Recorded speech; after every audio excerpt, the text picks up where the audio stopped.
नमस्कार मंडळी, आपल्या आचार्य यात्रे कट्ट्यावर आज सगळ्यांचं स्वागत आहे। आज आपल्याकडे एक आगळा वेगळा कार्यक्रम होणार आहे। जो पहिला आपला कार्यक्रम होता विमानांचं अंतरंगमध्ये, त्याचा तो कार्यक्रम काही अपरिहार्य कारणामुळे कॅन्सल झाला आहे आणि 2 दिवसामध्ये आज आपण या कार्यक्रमाची तयारी करत आहोत। त्याबद्दल मी शोभाताईंचे खूप खूप आभारी, म्हणजे आधीच आभार म्हणते की त्यांनी 2 दिवसामध्ये हा कार्यक्रम उभा केला आहे। आचार्य यात्रे कट्टा आता आधी मी ताई जरा 2 मिनटं येत आहेत म्हणून तुम्ही आधी मी ह्या सुवर्णाताई कागल घैसास यांना मी व्यासपीठावर यायचं आमंत्रण देते। त्यांनी येऊन इथे स्थानबद्ध येणार प्लीज।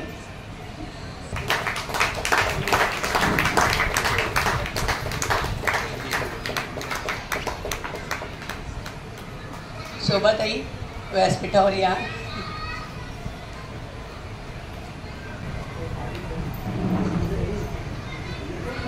कट्ट्यावर दोघींचंही स्वागत आहे। आपल्या आचार्य यात्रे कट्ट्यासंबंधी शोभाताई अगदी आमच्या घरच्याच आहे आणि समोर बसले चंद्रशेखर ठाकूर, त्यांना कधी काही सांगितलं तर पटकन कार्यक्रम देणार। आज मला ताईंचं खूप शोभाताईंचं म्हणजे आभार पण म्हणायचं आणि कौतुक पण करायचं आहे। जसं का आधी तेही सांगते की जसा कार्यक्रम कॅन्सल झाल्याबरोबर 2-3 तास या पुण्याला असताना एवढे आपल्यासाठी प्रयत्न केले की राणीसाहेबांनी सांगितलं कॅन्सल होता कामा नये, कार्यक्रम व्हायलाच पाहिजे।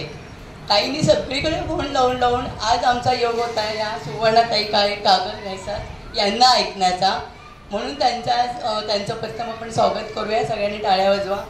ताई, आपला हा कट्टा आहे हा 15 वर्षापूर्वी स्थापन झालेला आहे आचार्य यात्रे कट्टा। आता 15 वर्षामध्ये आचार्य यात्रे कट्टा याची भरभरून प्रगती अशी झाली म्हणतो किंवा कट्टा असा बहरतोय।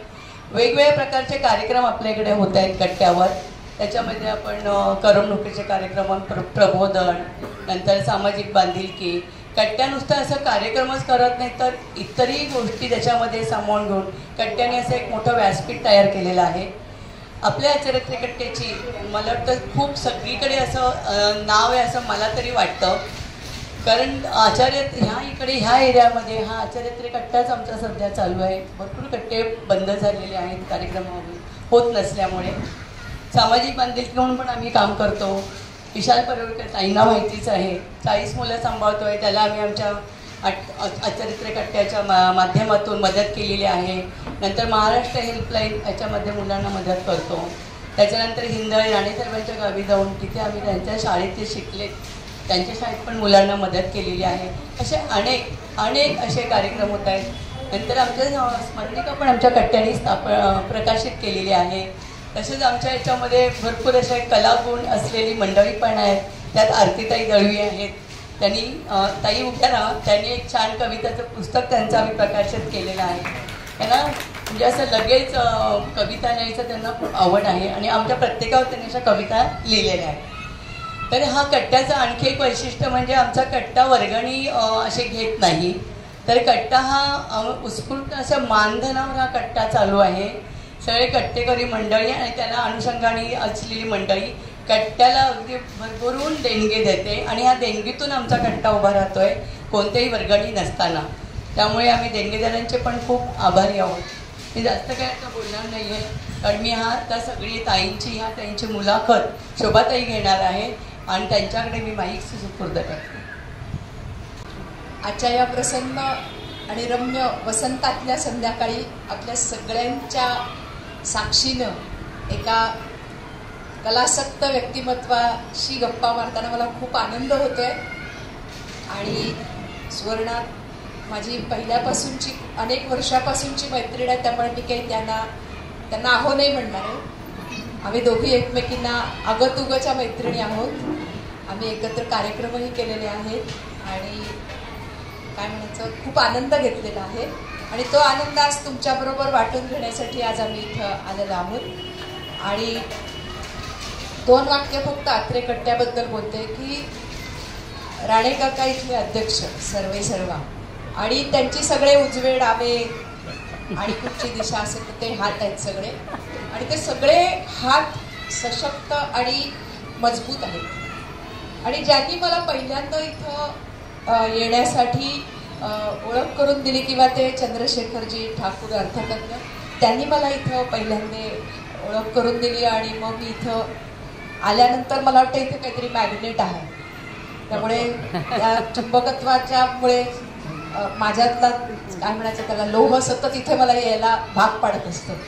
तर इथे येताना खूप आनंद आणि मुख्य म्हणजे मगाशी सांगितलं तसं की विविध क्षेत्रातली माणसं इथं येतच असतात, कार्यक्रम करण्यासाठी तसं संधी दिली जाते आणि त्याच्याबरोबरही सामाजिक बांधिलकी म्हणून खूप काम केलं जातं. म्हणजे मला आज विशाल परुळेकर बोरिवलीला आलेले आहेत अभिनवनगरमध्ये आणि तिथे हे मला आज सकाळी कळलं, त्यामुळे आज भेटता नाही आलं पण हरकत नाही. विशाल परुळेकर म्हणून एक तरुण आहे, तो 40 मुलं स्वतःच्या हिमतीवर सांभाळतो. तर त्याच्यासाठी हे हिमालय आहेत, हिमालयासारखे पाठी आहेत. एकदा आपण त्यांच्यासाठी सगळ्या तुमच्या आपल्यासाठी दाद देऊया की अभिमानास्पद एक कुठचंही काम केल्यानंतर त्याचा अभिमान वाटला पाहिजे. तसं आत्रे कट्ट्याबद्दल मला माझ्या मनात सदैव अभिमान आहे आणि मलाही इथे बरेचदा संधी दिलेली आहे, त्याबद्दल मी सदैव माझ्या मनात कृतज्ञता आणि ऋण आहे. आता आपण आजच्या विषयाकडे जाऊया. एक गंमत सांगते की आपल्याला सगळ्यांना माहिती आहे की ज्या वेळेला परमेश्वर एखाद्या बाळाला पृथ्वी तलावर पाठवतो ना, तेव्हा त्याच्या कानात काहीतरी फुंकर घालतो, माहिती आहे तुम्हाला? आणि ती फुंकर म्हणजे काय बघा, कधी फुंकर घालतो आणि सांगतो की तू लता दीदींसारखी गाणं सम्राज्ञी हो, तू अमिताभ सारखा अभिनेता हो किंवा सचिन सारख्या क्रिकेटियर हो, अशी काही ना काही फुंकर घातलेली असते. परंतु हा परमेश्वर काही माणसांच्या बाबतीत मात्र भलतीच पार्शलिटी करतो.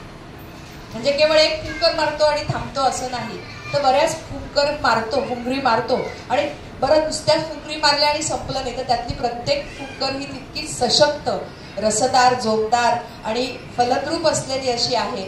असं म्हणजे गंमत सांगायचं म्हणजे गाण्यातलं गायिका, संगीत अभिनेत्री, नृत्यांगना, दिग्दर्शिका, गुड ॲडमिनिस्ट्रेटर, आकाशवाणीच्या मान्यताप्राप्त कलाकार, ज्यांच्या गळ्यामध्ये सच्चा सूर आहे, चेहऱ्यावर विलक्षण भावमुद्रा आहेत, अभिनय आहे, नृत्यातलं पदलालित्य आहे, ठेका आहे, ताल आहे, लय आहे, हरकती आहेत, ताना आहेत, मुरक्या आहेत, अहो लावण्य आहे, देखणे पण आहे आणि या सगळ्याचा सुरेख संगम म्हणजेच सुवर्णा चारुदत्त कागल भेसस.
आनंदाचा ठेवा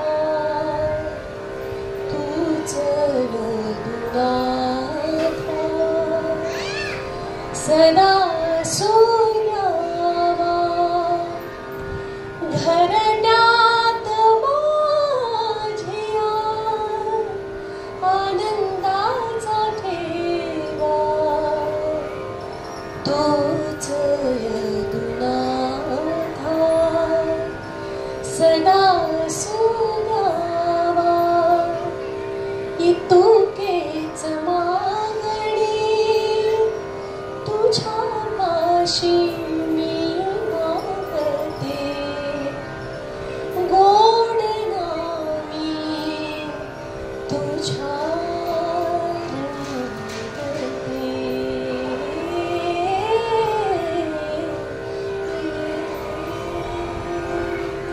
वा, खूप छान स्वर्णा. आणि अत्रे कट्ट्यावर मनापासून स्वागत करते. आणि काही झालं मैत्रीण असली तरी सुद्धा एकदा अधिकृत ओळख करून देणं, तशी आधी ओळख करून देते म्हणजे आपल्याला फक्त आवाका कुठचा कुठचा आहे एवढं कळावं म्हणून. खरं नाव आहे सुवर्ण गौरी चारुदत्त कागल घैसास.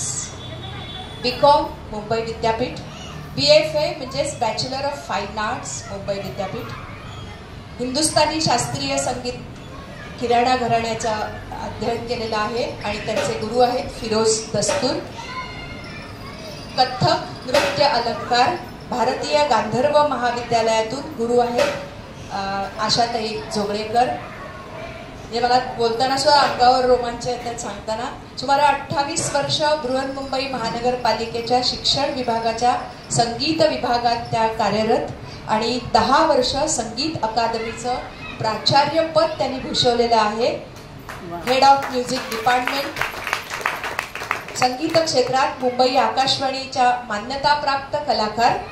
आकाशवाणीच्या अखिल भारतीय सुगम संगीत स्पर्धेत मुंबईत प्रथम आणि संपूर्ण भारतात द्वितीय क्रमांक. वा. सूरसिंगार संसदच्या ST बर्मन पुरस्कारानं सन्मानित. विले पार्ले म्युझिक सर्कल तर्फे भीमसेन जोशी शिष्यवृत्तीने सन्मानित. दादर माटुंगा कल्चरल सेंटर तर्फे नाट्य संगीताची शिष्यवृत्ती त्यांना मिळालेली आहे.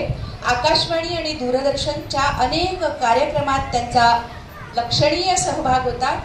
अनेक प्रतिष्ठित संगीत समारोहामध्ये गायन आणि कार्यक्रम केलेले आहेत. दूरदर्शनवरच्या लोकभजन कार्यक्रमाचं सूत्रसंचालनही त्यांनी केलेलं आहे. आता नृत्य क्षेत्र बघूया. कथ्थक नृत्यासाठी केंद्र सरकारची शिष्यवृत्ती, केंद्र सरकारची प्रतिष्ठित युवा महोत्सवात मुंबई विद्यापीठातील मॅडम मनेका पुरस्कारानं सन्मानित.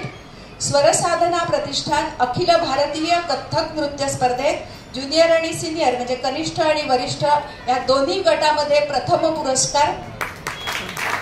गुरु भगिनी आशा अर्चना जोगळेकर यांच्यासोबत महाराष्ट्रात आणि भारतामध्ये अनेक नृत्य समारोहात सादरीकरण केलेलं आहे.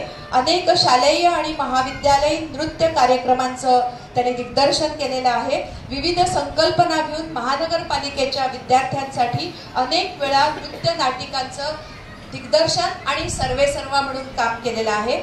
आता नाट्य क्षेत्र बघूया. संगीत कट्यार काळजात घुसली, संगीत बावनखणी, संगीत धाडीला राम तिने खावनी, संगीत गीता गाती ज्ञानेश्वर, पंडित संगीत पंडितराज जगन्नाथ, संशय कल्लोळ अशा अनेक नाटकातून प्रमुख भूमिका त्यांनी गाजवलेल्या आहेत. उत्तम गायन आणि अभिनय याकरता महाराष्ट्र राज्य सरकारतर्फे अनेक भूमिकांना रौप्य पदक मिळालेलं आहे. संगीत रंगभूमीवरील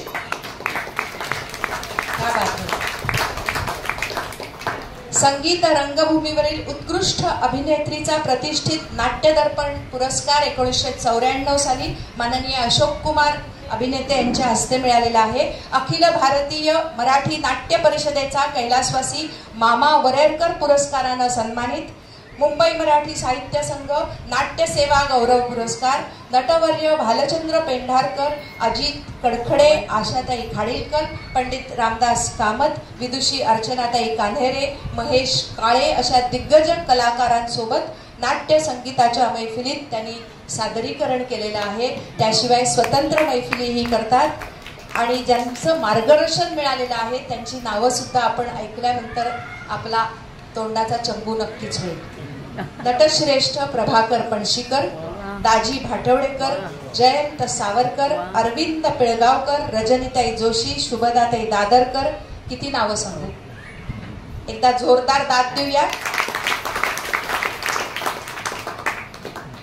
एक गायक, अभिनेत्री, नाटकांची दिग्दर्शिका, यासाठी त्यांना अनेक वेळा प्रथम द्वितीय पारितोषिकं मिळालेली आहेत. एक उत्तम कलावंत आणि महानगरपालिकेच्या संगीत अकादमीचं कार्य, उच्च दर्जाचं प्राचार्यपद म्हणून त्यांनी 10 वर्ष कार्यरत राहिलेल्या आहेत त्या. आणि यासाठी वर्ल्ड वुमेन लीडरशिप काँग्रेसतर्फे मुंबईज वुमन लीडर अवॉर्ड त्यांना मिळालेला आहे, लीडर्स अवॉर्ड मिळालेला आहे 2024 साली. आणि नुकताच ज्याच्यामुळे मी प्रभावित झाले ते कॅनरा सारस्वत असोसिएशनचं 8 मार्च 2025 रोजी पूर्ण भारतात नव्हे काय म्हणायचं जागतिक स्तरावर त्यांचा सत्कार समारोह झाला. त्याच्यामध्ये सुवर्णाचा सत्कार झालेला आहे. आता मी सुवर्णाताईंचा म्हणते, जरा सुवर्णाताईंचा सत्कार झालेला आहे. आणि माझ्यासोबत आज इतकं मोठं व्यक्तिमत्व बसलंय यासाठी माझ्यासाठी मला आनंद होतोय की आपण अशा व्यक्तिमत्वाबरोबर गप्पा मारतोय. खूप सुवर्ण ऐकताना सुद्धा असं काय म्हणायचं, क्या बात है, असं सहज तोंडात आलं. खूप छान वाटलं. आणि पहिलंच असं मला विचारायचं वाटतं की हे लावण्य जे आहे ना सगळ्या क्षेत्रातलं, म्हणजे नृत्य, संगीत, अभिनय, दिग्दर्शन, या सगळ्या क्षेत्रातलं जे लावण्य आहे ना ते तुझ्या चेहऱ्यावर तर दिसतच आहे. परंतु ह्या लावण्याचे पहिले संस्कार कोणी केले आणि कुठे कळलं की हे बाईकडे इतकं काही आहे, ते कसं काय कळलं, त्याबद्दल थोडंसं सांग ना.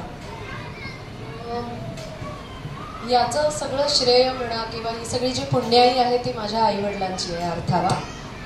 म्हणजे ज्या कुटुंबात मी जन्म घेतला, कागलांच्या घरात, बाळकडून तिथूनच मिळालं. कारण माझी आई उत्तम गायची, माझे वडील उत्तम गायचे. आता हे भूतकाळ असं म्हणताना खूप जड होत आहे बोलताना. आईचं आत्ता नुकतंच निधन झालं जानेवारीमध्ये. आणि माझे दोन्ही ज्येष्ठ बंधू अतुल्य आणि आशिष. त्यामुळे घरात सांगीतिक वातावरण होतं. आई माझी ताडदेवला माझा आजोळ, तिथे सेंट कोलंबा शाळा आहे, तिथली विद्यार्थिनी.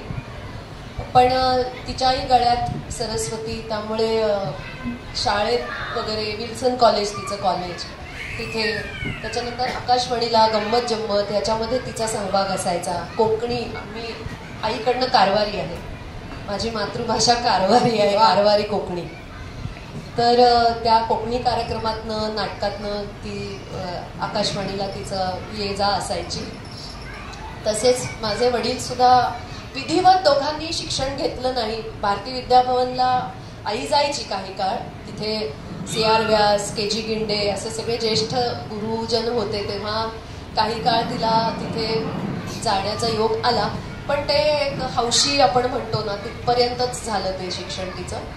माझे वडील सुद्धा सुंदर गायचे, अगदी मोहम्मद रफी सारखा त्यांचा आवाज होता. आणि अभिषेकी बुवांचे सिलिंग फॅन, त्यामुळे त्यांची गाणी म्हणजे रतिरंगे रंगे ध्यान असं गायला, असं गुणगुणत जरी असले माझे बाबा तरी असं बुवांचा भास व्हायचा, इतकं सुंदर गायचं. त्यामुळे घरात हे काय म्हणतात सुरात रडणं सुद्धा सुरात. ते सत्ता म्हणणार होते की गवयाचं पोर सुरात रडतं, तशी तू रडलीस का सुरात? 3 भावंड, 2 भावांच्या पाठी मी, त्यामुळे थट्टा मस्करी खूप चिडवा चिडवी ती सुद्धा संगीतातच व्हायची. भांडणं सुद्धा संगीतावरच आधारित असायची. त्यामुळे हे घरूनच सगळं मिळालं. आणि त्याला खत पाणी घातलं, योग्य गुरु मिळवून देणं, हे सगळं आईबाबांनी केलं. आणि खूप सुंदर गाण्यांचा संच असायचा आमच्याकडे. म्हणजे तेव्हा रेकॉर्ड प्लेअर जे वाजायचं, तबकडी जी वाजायची, ते अशा अनेक कलेक्शन बाबांनी करून ठेवलं होतं. बाकी लक्झरियस आयटम्स आमच्याकडे काही नव्हते. टीव्ही नव्हता, फ्रीज खूप अलीकडे नंतर आला, मी थोडीशी मोठी झाल्यानंतर वगैरे. पण हे लक्झरियस आयटम्स म्हणजे आमचे सांगीतिक, आमच्याकडे जो टेवा होता तो. त्यामुळे ती गाणी म्हणजे कट्यार काळजात घुसली, हे बंद रेशमाचे, अशी सगळी रेकॉर्ड्स आमच्याकडे होती. आणि काही चांगलं असं ऐकण्यात आलं की म्हणजे तेव्हा त्यावेळेला श्रावणात गणनिळा वाजायला लागलं रेडिओवर, मग बाबा जाऊन घेऊन आले रेकॉर्ड वगैरे. म्हणजे एका गाण्यासाठी अख्खी रेकॉर्ड घरी आली आहे असं सुद्धा झालेलं आहे. अरे वा. सो ते बाळकडू घरातच मिळालं, संस्कार तसे होत गेले. आणि जसं जसं आम्ही गायला लागलो किंवा छोट्या छोट्या कार्यक्रमातनं बिल्डिंगच्या बाहेरच आमचं गणपतीचं सार्वजनिक गणपती बसायचा, तो माझा पहिला रंगमंच. अरे वा. तिथून सुरुवात झाली. अगदी 2.5-3 वर्षाची असताना स्टेजवर जाऊन गाणं म्हटलं होतं, सांग सांग भोलानाथ. तर ही माझी जडणघडण तशीच होत गेली. पण मग तुम्ही घरी कानडी बोलत होतात ना? नाही, कोकणी, कारवारी, हांगाफळ आहे जे एरवी तुम्ही सगळे आम्ही. आणि आमचे खूप मोठे मोठे कलाकार आमच्यापैकी आहेत बरं का. गिरीश कार्नाड, रोहिणी हट्टंगडी, सगळे आमचेच आहेत. हो. दीपिका पडुकोण पण आमचीच आहे. माझ्या आईचं माहेरचं आडनाव पडुकोण आहे. हो, बर बर. अरे वा. पण मग मराठी कुठून, म्हणजे तेव्हा कोकणी बरोबर मराठी घरात होतं? मराठीचं थोडंसं असं झालं की आईला मराठीचं साहित्यिक तिचं खूप खूप नॉवेल्स वाचायची, मैत्रिणी तशा होत्या. आणि रेडिओ आम्ही सतत ऐकायचो. त्यामुळे आत्ताची अस्मिता वाहिनी, पण तेव्हा मुंबई ब, त्यामुळे ते सतत असायचं घरात. त्यामुळे मराठीचं घरात तसं होतंच. वडिलांना पण इंदोरचे वगैरे, त्यांचं शिक्षण इंदोरला वगैरे झालं, पण तरी सुद्धा मराठी साहित्यात त्यांना खूप रुची होती. नाटकं सगळी लागलेली, वसंतरावांची वगैरे, मानपमान वगैरे, ती नाटकं पाहायला ते कुठेही असले तरी नाटकाचे प्रयोग पाहायला जायचे. त्यामुळे मराठीचं एक वातावरण घरात होतं. आणि माझं म्हणाल तर मला सगळे गुरु पण असे लाभले. आशाताई जवळकर, त्याच्यानंतर नाट्यक्षेत्रात आल्यानंतर विद्याधर गोखले, सगळी मंडळी मिळाली. त्यामुळे साहित्यिक म्हणजे मी आता चॅलेंज करू शकते, मी माझी मातृभाषा कोकणी नसली तरी मी खूप उत्तम मराठी बोलते. आणि माझ्या मराठी बोलण्यावर मी कुणाला वाटणार नाही की माझं मातृभाषा माझी. वा वा. पण त्या अगदी लहान वयात सुद्धा त्या तुझ्या कोणीतरी एखादी लाडकी गायिका होती, असं कधी झालं का की बाबा एवढेच तुमच्या घरात रेकॉर्ड्स होत्या किंवा हे होते? तसं खूप होते, खूप. माझ्या लाडकी गायिका माझी त्यावेळेला, म्हणजे अगदी मी 2.5-3 वर्षाची होते तेव्हा लाडकी गायिका म्हणजे परवीन सुलतान. क्या बात. वा. तेव्हा दूरदर्शन नुकतंच सुरू झालं होतं आणि उत्तम उत्तम गायक कलाकारांचं गाणं दूरदर्शनवरनं पाहायला ऐकायला मिळायचं. आमच्याकडे टीव्ही नव्हता, पण आमच्या शेजार पाजार आमचा खूप छान होता. ज्यांच्याकडे टीव्ही असायचा त्यांच्याकडे जायचं पाहायला. आणि तेव्हा काय गातायत म्हणून आंबाई देत बसली किंवा आईच्या मांडीत झोपून गेले असं झालं नाही. ते गाणं कितपत कळत होतं मला माहिती नाही, पण ते दृश्य स्वरूप जे असायचं ना ते मला फार फॅसिनेट करायचं. म्हणजे परवीन सुलताना स्वतः तानपुरा घेऊन सादर करतात. अजूनही या वयात सुद्धा त्यांच्या शिष्या जरी मागे तानपुराला असलं तरी त्यांच्या हातात अजूनही तानपुरा असतो. तर ते त्यांचं सुंदर रूप, असं एखाद्या देवीचं असं रूप, ते सुंदर मोठं कुंकू, असं छान कानात असे मोठे मोठे, आणि सगळ्या हातांमध्ये अंगठ्या, आणि त्या अशा वाजवत आहेत. तर ते मला खूप फॅसिनेट करायचं. आणि तेव्हा असं मला वाटायचं की आपण मोठं झाल्यावर असं व्हायला पाहिजे, म्हणजे मला हातात अंगठ्या बिंगठ्या घालून मी तानपुरा वाजवी. अरे वा. त्यामुळे असं आई मला अशा सगळ्या आठवणी सांगते. तर ते एक खूप क्रेज होतं. त्याच्यानंतर शोभाताईंची आमच्याकडे रेकॉर्ड होती, उघड्या पुन्हा झाल्या वगैरे. तो श्रीकांत ठाकरे त्यांचं संगीत दिलेल्याचं संपूर्ण तो अल्बम त्या ह्याच्यात.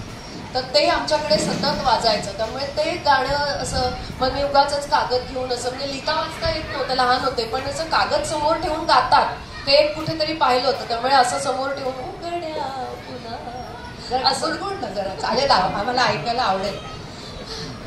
आता कागद नसला तरी असं नुसतं करून.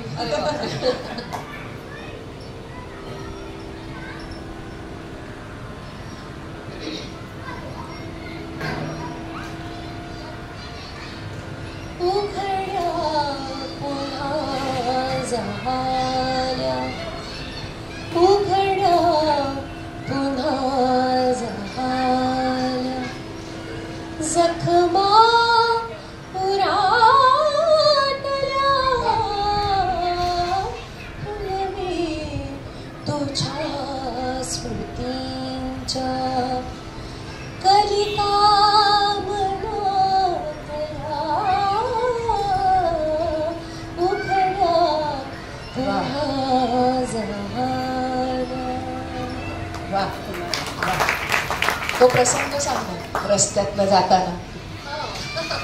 एकदा असंच आईसोबत कुठेतरी जात होते मी आणि एक बाई अशीच जात होती त्या रस्त्यातनं आणि तिच्या कानात असे छान मोठी मोठी अशी तिने कानातले घातले होते आणि साडी पण अशी सुंदर होती. तर मी आईला म्हटलं ते बघ परवीन सुलतानासारखी दिसते. तर आमच्या एक शेजारच्या काकू सोबत होत्या. त्या म्हणाल्या अरे बापरे ही काय मुलगी आहे, आम्हाला परवीन सुलताना कशाशी खातात हे माहिती नाही आणि हिच्या समोर आदर्श पहा इतक्या लहान वयात. आणि ही आई वडिलांची पुण्याई आणि त्यांचे संस्कार. आणि त्या बालपणाच्या ह्याच्यामध्ये म्हणजे हे जे संगीत आहे किंवा हा जो ताल आहे लय आहे ती आई बाबांनी तुमच्या अभ्यासात सुद्धा कशी रुजवली त्याची सांग ना आठवण. हो ताल खरं म्हणजे ताल हा अंगी असावा लागतो. परमेश्वरांनी ते आपल्याला देऊन पाठवलेलं असतं. म्हणजे कधी कधी असं आरती सुरू असताना कोणीतरी बेताल टाळी वाजवतं ना तेव्हा फार दुःख होतं. म्हणजे दुःख म्हणजे त्या व्यक्तीसाठी मला वाईट वाटतं की ती व्यक्ती किती आनंदानं त्या आरतीत सहभागी होतीये पण तिची टाळी तालात पडत नाही. पण परमेश्वरांनी जी कृपा आमच्यावर केली की आमच्या घरात सगळेच ताललयीमध्ये खूप पक्के म्हणा किंवा जाणकार म्हणा. तर माझ्या वडिलांचं नाव विश्वानंद, मोठं नाव आहे विश्वानंद. म्हणजे मोठं मराठीत लिहिताना पटकन होऊन जातं पण आम्ही इंग्लिश मीडियम मध्ये होतो. मग ते स्पेलिंग अगदी KG मध्ये वगैरे युअर फुल नेम ते आपल्याला लिहायचं असतं. मग विश्वानंद म्हणजे इतकं मोठं स्पेलिंग कसं लिहायचं तर ते शेवटी पाठ करायला पाहिजे. तर माझ्या वडिलांनी ते स्पेलिंग सुद्धा आम्हाला तालात पाठ करायला लावलं होतं. VISHVANAND या बात VISHVANAND म्हणजे ते स्पेलिंग ते वडिलांचं नाव इतकं ते सुंदररित्या पाठ झालं की आता सुद्धा कधी इन्कम टॅक्सचा वगैरे फॉर्म भरताना फादर्स नेम असलं की मला ते VISHVANAN असं केल्याशिवाय माझं ते नीट येत नाही. ANAN नाहीतर चुकतं माझं. आणि तोच असं मी पुढे नेला कारण माझ्या आहोंचं नाव चारू दत्त त्यामुळे त्याचं पण एवढं मोठं स्पेलिंग. त्यामुळे माझ्या मुलाला जेव्हा मी शिकवलं तेव्हा मी सुद्धा त्याला त्याच तालात शिकवलं CHARUDATTA. वा. मुलाने पण तेच.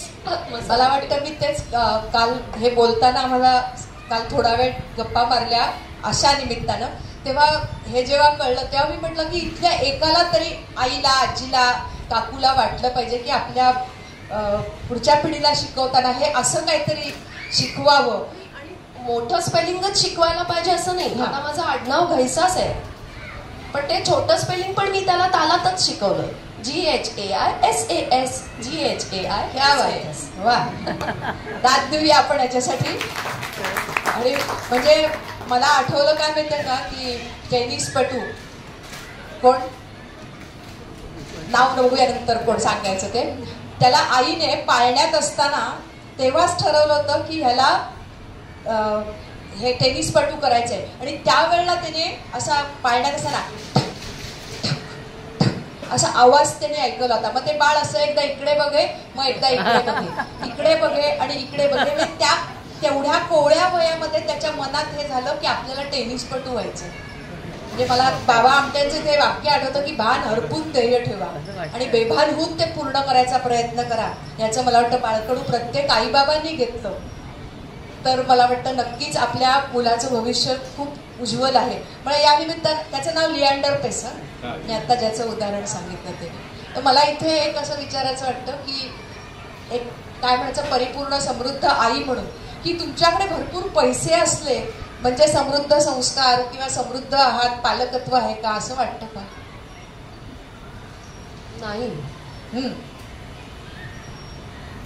म्हणजे आमचंच उदाहरण द्यायचं तर आम्ही मध्यमवर्गीय कुटुंब आणि मुलुंड त्यावेळेला खूप छोटं होतं आमचं मुलुंड पूर्व आणि तिकडे मुलुंड म्युझिक सर्कल म्हणून एक संस्था होती. तुमचा जसा अत्रे कट्टा आहे आता आपला म्हणूया, आपला जसा अत्रे कट्टा आहे तर मुलुंड म्युझिक सर्कल म्हणून तिकडे संस्था होती. आणि त्यावेळेला पंडित भीमसेन जोशी, अभिषेकी बुवा, माणिक वर्मा, शोभा गुरटू, वसंतराव यांचे कार्यक्रम आणि असंच ते स्टेज होतं, असं छोटं स्टेज आणि असं छोटा हॉल आणि भारतीय बैठक म्हणजे असं अक्षरशः या अंतरावरती आम्ही ते त्यांना ऐकलेलं आहे. अरे म्हणजे मला काय कळत होतं किंवा त्याच्यातला भाग नाही, पण आई वडील आपल्याला घेऊन जात आहेत आणि आम्ही जातोय तिघही भावंड आणि तिथे समोर बसून ते ऐकतोय आणि त्या मैफली अक्षरशः म्हणजे रात्री मध्यरात्रीपर्यंत चालायच्या आणि इतके ते संस्कार ते म्हणेन. त्यामुळे मला एखादा फ्रॉक कमी घेतला तरी चालेल,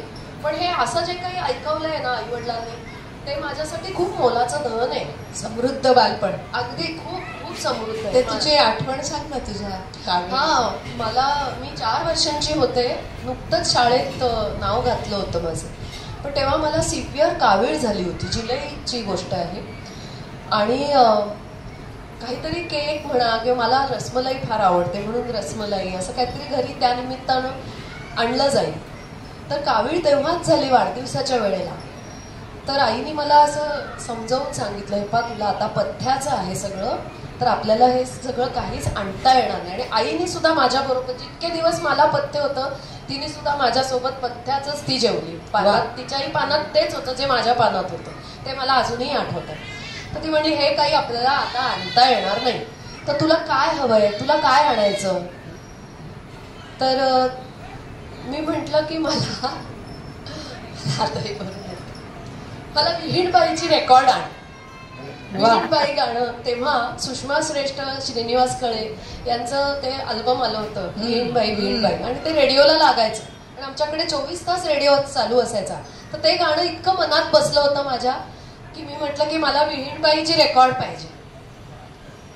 तर माझे बाबा बियासीत होते, त्यांची बस घाटकोपर पर्यंतच असायची आणि मग ते घाटकोपरला उतरले, तिथून दादरला गेले, दादरला महाराष्ट्र वॉच कंपनीत जाऊन विहीणबाईची रेकॉर्ड माझ्यासाठी घेऊन आले.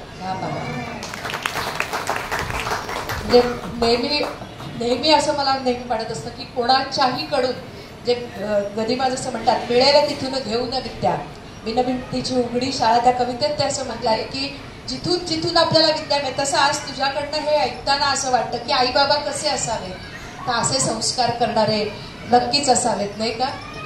आणि काय म्हणतात ते तू जसं मगाशी तू सांगितलंस की स्पेलिंग पाठ केली, तसे तुम्ही पाढे पण तालात म्हणत होता, पण ते तर राखव ना, म्हणजे कोणाला घरी करायचं असेल तर आपल्या नातवंडासाठी वगैरे करता येईल थोडस.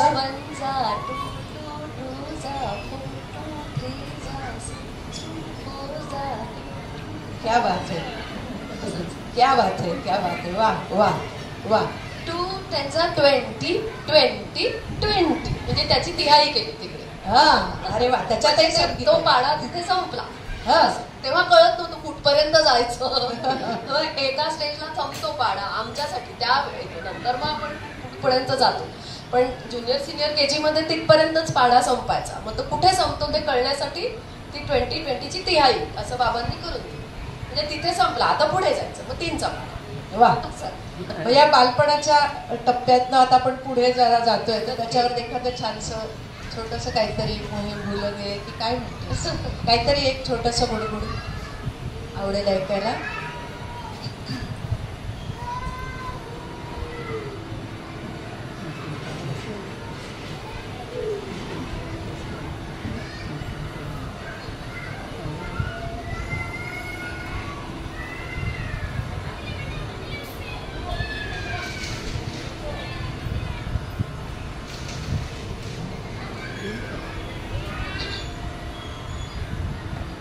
मी जसं म्हटलं रेकॉर्ड्स आणून हट्ट करायचं, तसं मी आमचा हट्ट त्याचाच असायचा. गाणं लाव आणि रेकॉर्ड आण हाच हट्ट होता. म्हणजे मी बाहुली आण, मला खेळातलं काहीतरी आण किंवा भातुकली आण, असा हट्ट न करता रेकॉर्डसाठी हट्ट केला आणि रेकॉर्ड लावण्यासाठी पण हट्ट केला.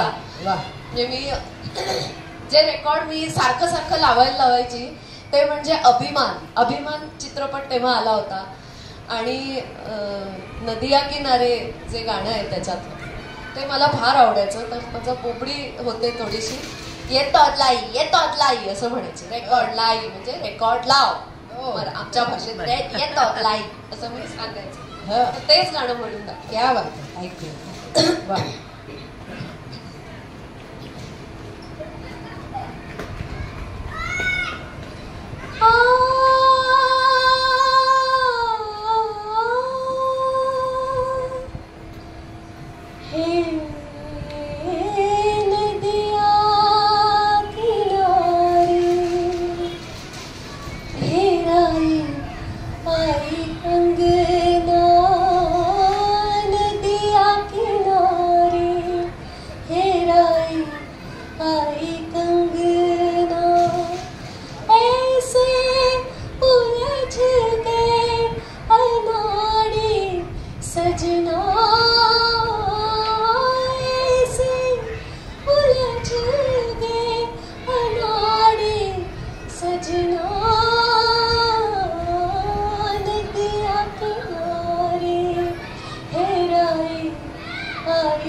तुम्ही तिघं भावंड होतात ना, 2 भाऊ आणि तू शेंडेफळ.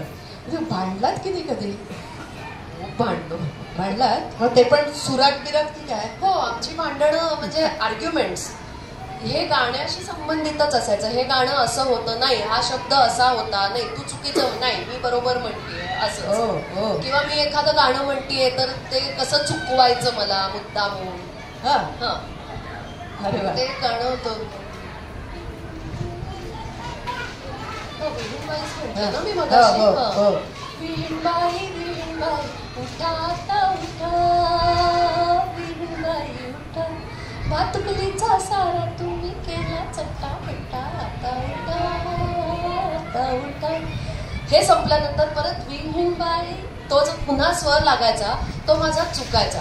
मी वेगळ्या स्वरावरनं सुरुवात केली. आता उठा विहीणबाई उठा, म्हणजे माझी स्केल चेंज व्हायची. पण ते मला त्यांनी कधी करेक्ट केलं नाही, बरोबर गातेस तू असं म्हणायचं. चिडवायचं मुद्दा म्हणून. पण मग नंतर ते कुठनं तरी कळलं की मग माझा धपाटा. अरे वा, तुमचं अजून प्रेम तसंच आहे. हो, आणि माझे भाऊच माझे पण गातात पण तबला पण वाजवतो ना, मला वाटतं. मधला भाऊ तबलाही वाजवतो. ओके. आज त्याची खूप इच्छा होती इथे यायची, पण तो ही जो प्रोफेसर क्लासेस आहेत त्याचे, त्यामुळे लेक्चर होत येता येईल. बरोबर. आपण आता मला वाटतं ह्या टप्प्यावर पुढे जाऊया की आम्हाला फक्त आम्ही ऐकून बरेच जणांकडे माहिती की आकाशवाणीची मान्यता प्राप्त गायिका, पण म्हणजे काय असतं किंवा कसं त्याच्या परीक्षा असतात किंवा त्याचं जे निकष काय असतात, क्रायटेरिया काय असतात, हे जरा आम्हाला ऐकायला आवडेल. आकाशवाणीला तुम्हाला मान्यता प्राप्त कलाकारांचं जे ग्रेड असते त्याच्यासाठी ऑडिशन्स असतात. ओके. ऑडिशन द्यावी लागते. आणि आता समजा मी लाईट क्लासिकल, मी सुगम संगीत ही कॅटेगरी मी जर निवडली माझ्यासाठी की मला सुगम संगीताचं मला ग्रेड हवी आहे, तर सुगम संगीताचं ऑडिशन द्यायची. आणि तेव्हा त्या ऑडिशन्ससाठी 25 गाणी, म्हणजे त्यावेळेला माझ्या वेळेला तसं होतं, 25 अनरेकॉर्डेड गाणी तुम्हाला बसवून ती यादी तिथे द्यावी लागते. अनरेकॉर्डेड, रेकॉर्ड करून. नाही, म्हणजे मान्यता किंवा रेकॉर्ड झालेली गाणी तिथे त्या ह्याच्यात चालत नाही. प्रायव्हेट कंपोजिशन, मग ते तुम्ही कुणाचंही घ्या, कोणी चाल लावत असेल त्याच्याकडनं करून घ्या किंवा असं म्हणजे ते रेकॉर्ड करून द्यायचं नाही. तुम्ही कुठली गाणी गाऊ शकता ती अनरेकॉर्डेड गाणी त्याची यादी त्यांना द्यायची. आणि मग त्याच्यातनं ते कुठलेही सांगतील हे 6 नंबरचं गाणं आहे ते तुम्ही गा असं. हो. म्हणजे तुमची सगळी तयारी पाहिजे ती काय. ओके. तर तसं ते असतं आणि 18 वर्षावरील असं ते असतं. पण याच्याशी माझा दुरान्वयानेही काही संबंध नव्हता, म्हणजे तितकं विचारही केला नव्हता. पण अशा खूप स्पर्धांमध्ये भाग घेतला तेव्हा एक मुलुंडची एक स्पर्धा होती लिओ क्लबची. जसं लायन्स क्लब तसं लिओ क्लब त्यावेळेला आमच्याकडे खूप मोठी प्रतिष्ठित संस्था मुलुंडची. तर त्यांच्या स्पर्धा होत्या त्यावेळेला त्या स्पर्धेत मी भाग घेतला होता फिमेल कॅटेगरीत आणि मेल कॅटेगरीत माझ्या भावाने भाग घेतला होता. नंबर पहिले दोन्ही कागलांनीच घेतले आणि तर त्या स्पर्धेच्या अंतिम फेरीला जे परीक्षक होते ते होते बाळ बर्वे, संगीतकार बाळ बर्वे. आपण ऐकलं असेल तर सुचित्रा भागवत, सुचित्रा बर्वे, हेमंत बर्वे, सुचित्रा बर्वे आणि हेमंत बर्वे त्यांचे वडील. त्यांचे वडील आणि ते आकाशवाणीला काही वर्ष तिथे नोकरीला पण होते संगीतकार म्हणून. म्हणजे तुम्ही हे गाणं ऐकलं असेल, कानाने बहिराम का परिणा, हे त्यांनी संगीत दिलं. तर ते तिथे परीक्षक म्हणून आले होते आणि पहिला क्रमांक आल्यानंतर त्यांनी मला बोलावलं जवळ आणि मला म्हणाले तू फार छान गाते, तुझं गाणं मला फार आवडलं, तर तू मला ओळखतेस का? तर ते म्हणाले मी एक छोटासा संगीतकार आहे आणि माझे खूप कॉम्पोजिशन्स आहेत, तर आज तुझं गाणं ऐकल्यानंतर मला असं वाटलं की तू माझ्या कॉम्पोजिशन्स मी तुला शिकवाव्यात. अरे वा. तर येशील का माझ्याकडे शिकायला? तर मी आई वडिलांकडे पाहिलं तेव्हा मी फर्स्ट इयर सेकंड इयरला वगैरे असेल BComच्या. तर आई बाबा माझे काही शिकायला मिळते जा, तोपर्यंत मी आशाताईंच्याकडे नृत्य शिकायला मुलुंडून अंधेरीला जातच होते. त्यामुळे रेल्वे माझ्या नेहमीचीच होती सोय, नेहमीचीच. तर मी त्यांच्याकडे दादरला जायला लागले आणि शिकवता शिकवता त्यांना इतका माझ्यावरती जीव, मला इतकी माया केली त्यांनी वडिलांप्रमाणे. आणि ते मला म्हणाले बघ आता मी ना तुझी सगळी 25 गाणी बसवून घेतो. म्हटलं कुठली 25? ते म्हणाले की अगं असं ते ऑडिशन द्यायची असते, तुला द्यायची नाहीये का? तू किती वर्षाची आहेस? म्हटलं मी आता 18 पूर्ण होतील मला.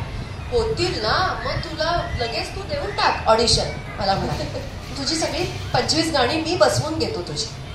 असं ते मला शिकवता शिकवता म्हणले.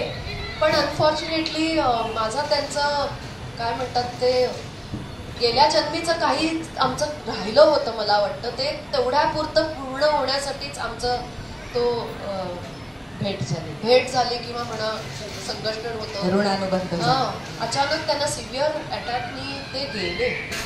त्यामुळे त्यांनी जे म्हटलं होतं ते खुंटलं तिकडेच आणि मी विसरून गेले ते परत. म्हणजे अजूनही मला दुःख आहे, त्यांना मी खूप मिस करते. आज त्यांची मी प्रकर्षाने आठवण करते. पण ते कुठेतरी ना त्यांचं ते जे इच्छा होती ना की हिला मला ऑडिशन द्यायला लावायचीच आहे, ते कुठेतरी त्यांची इच्छा ना ती पूर्ण व्हायची होती. हो. 93 मध्ये ही जवळ मला वाटतं 90ची वगैरे गोष्ट असेल. 93 मध्ये आकाशवाणीच्या स्पर्धा होतात ऑल इंडिया लेवलच्या, त्याची जाहिरात पेपरला आली होती. माझ्या मोठ्या भावाने ती पाहिली आणि मला म्हटलं की तू जा या स्पर्धेला. आणि परत एक स्पर्धा असं करून मी म्हटलं नाही आता मला नाही. खूप स्पर्धा, सारख्या स्पर्धा, आणि मग कितीही आपण स्पर्धेला गेलो आपल्याला बक्षीस मिळतंय याचं ना कुठेतरी मनात ना असं हे येतं आपण फार ग्रेट झालोय. आणि एक इन्सिक्युरिटी पण येते की आता मी जर स्पर्धेला गेले आणि मला तिथे बक्षीस नाही मिळालं तर दिस इज अ ह्युमन इन्स्टिंक्ट, ते येतं. मी काही सांगत नाही त्याचं. त्यामुळे प्रत्येक स्पर्धेला जायच्या वेळेला ना ती स्पर्धा जिंकली आता काय होईल असं. त्यामुळे येणारी स्पर्धा नको वाटायची आणि मी ठणकावून सांगितलं की मी आता स्पर्धेला जाणार नाही म्हणजे नाही. तर आईने असं बाबा पुता करून मला सांगितलं जाग ऑल इंडिया रेडिओची स्पर्धा आहे, जा ना. आणि खूप पाऊस होता त्या दिवशी. फॉर्म भरून दादा जाऊन देऊन आला आकाशवाणी केंद्रावर. खूप पाऊस होता त्या दिवशी. मी स्टेशनला गेले, मुलुंड स्टेशनला. आमची सेंट्रल रेल्वे काय एका पावसानेच ठप्प होते.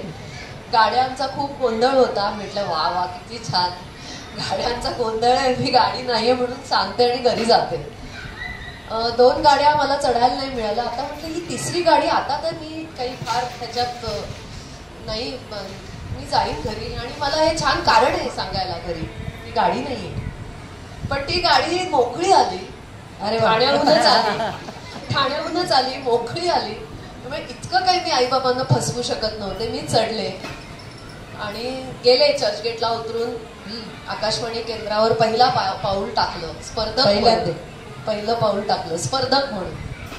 आणि तिथे पोहोचल्यानंतर खूप पाऊस होता, त्यामुळे हळूहळू स्पर्धक तिथे पोहोचत होते. त्यामुळे मी पहिली पोहोचले होते आणि माझा पहिलाच नंबर. अरे वा. स्पर्धेसाठी. पण ती कशी असते काय असते काहीच माहिती नव्हतं. तिथे गेल्यावर कळलं की नुसतं तानपुऱ्यावर गायचं आहे, काही साथ संगत नसणार, फक्त तबला असणार आहे. तर आणि आपल्याला असं काचेच्या खोलीत, जसं रेकॉर्डिंग स्टुडिओ असतो तसं काचेच्या खोलीतच आपण बसायचं. असे स्पर्धक ऐकायला लोक बसलेले नसतात.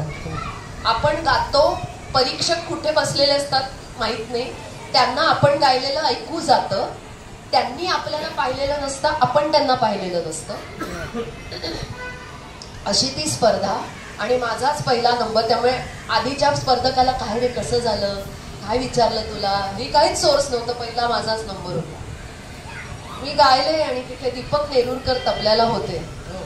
गाणं झाल्यानंतर फक्त ते मला म्हणाले छान गायलीस असं म्हणाले. म्हटलं ठीक आहे. आणि मग मी आले बाहेर आले तेव्हा तोपर्यंत गर्दी खूप वाढली होती, खूप. म्हटलं काय एवढ्या गर्दीत आता काय ऐकत, जाऊ आपण घरी. मी आले घरी.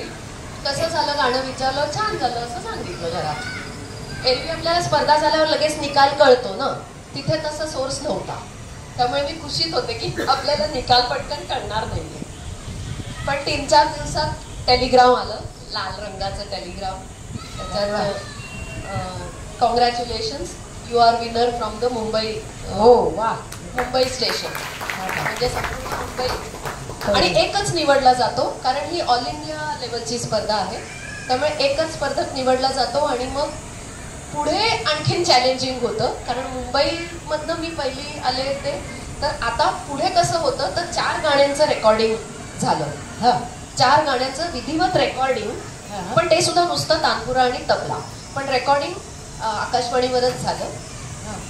आणि त्या 4 गाण्यांचं रेकॉर्डिंग दिल्लीला जातं, मुख्य केंद्रावर. ते रेकॉर्डिंग झालं. आणि त्यावेळेला आकाशवाणीला खूप दिग्गज कलाकार, म्हणजे पगारी तिकडे खूप दिग्गज कलाकार. म्युझिक डिपार्टमेंट, मोठं म्युझिक डिपार्टमेंट आहे आपल्या आकाशवाणी केंद्रावर, म्हणजे प्रत्येक केंद्रावर असतं. तर तिथे पंडित जसराजांचे ज्येष्ठ शिष्य चंद्रशेखर स्वामी, अभिजित लिमये, नित्यानंद हळदीपूर बासरीचे, असे खूप मोठे मोठे कलाकार तिकडे होते. त्यामुळे मुंबई केंद्रावरनं कोण निवडली गेली आहे, म्हणजे आपल्याला कोण पुढे रेप्रेझेंट करतंय हे बघण्यासाठी सगळे जण त्या रेकॉर्डिंगच्या इकडे गोळा झाले होते. ते सगळं बघून माझ्याही पोटात गोळा आला. आणि त्यांना सगळ्यांना कुतूहल की ही मुलगी कसं गातीये किंवा काय. आणि पहिलं गाण्याचं रेकॉर्डिंग झाल्यानंतर लगेच त्यांनी येऊन सांगितलं सुंदर गातीयेस, इस बार मुंबई को चान्स है.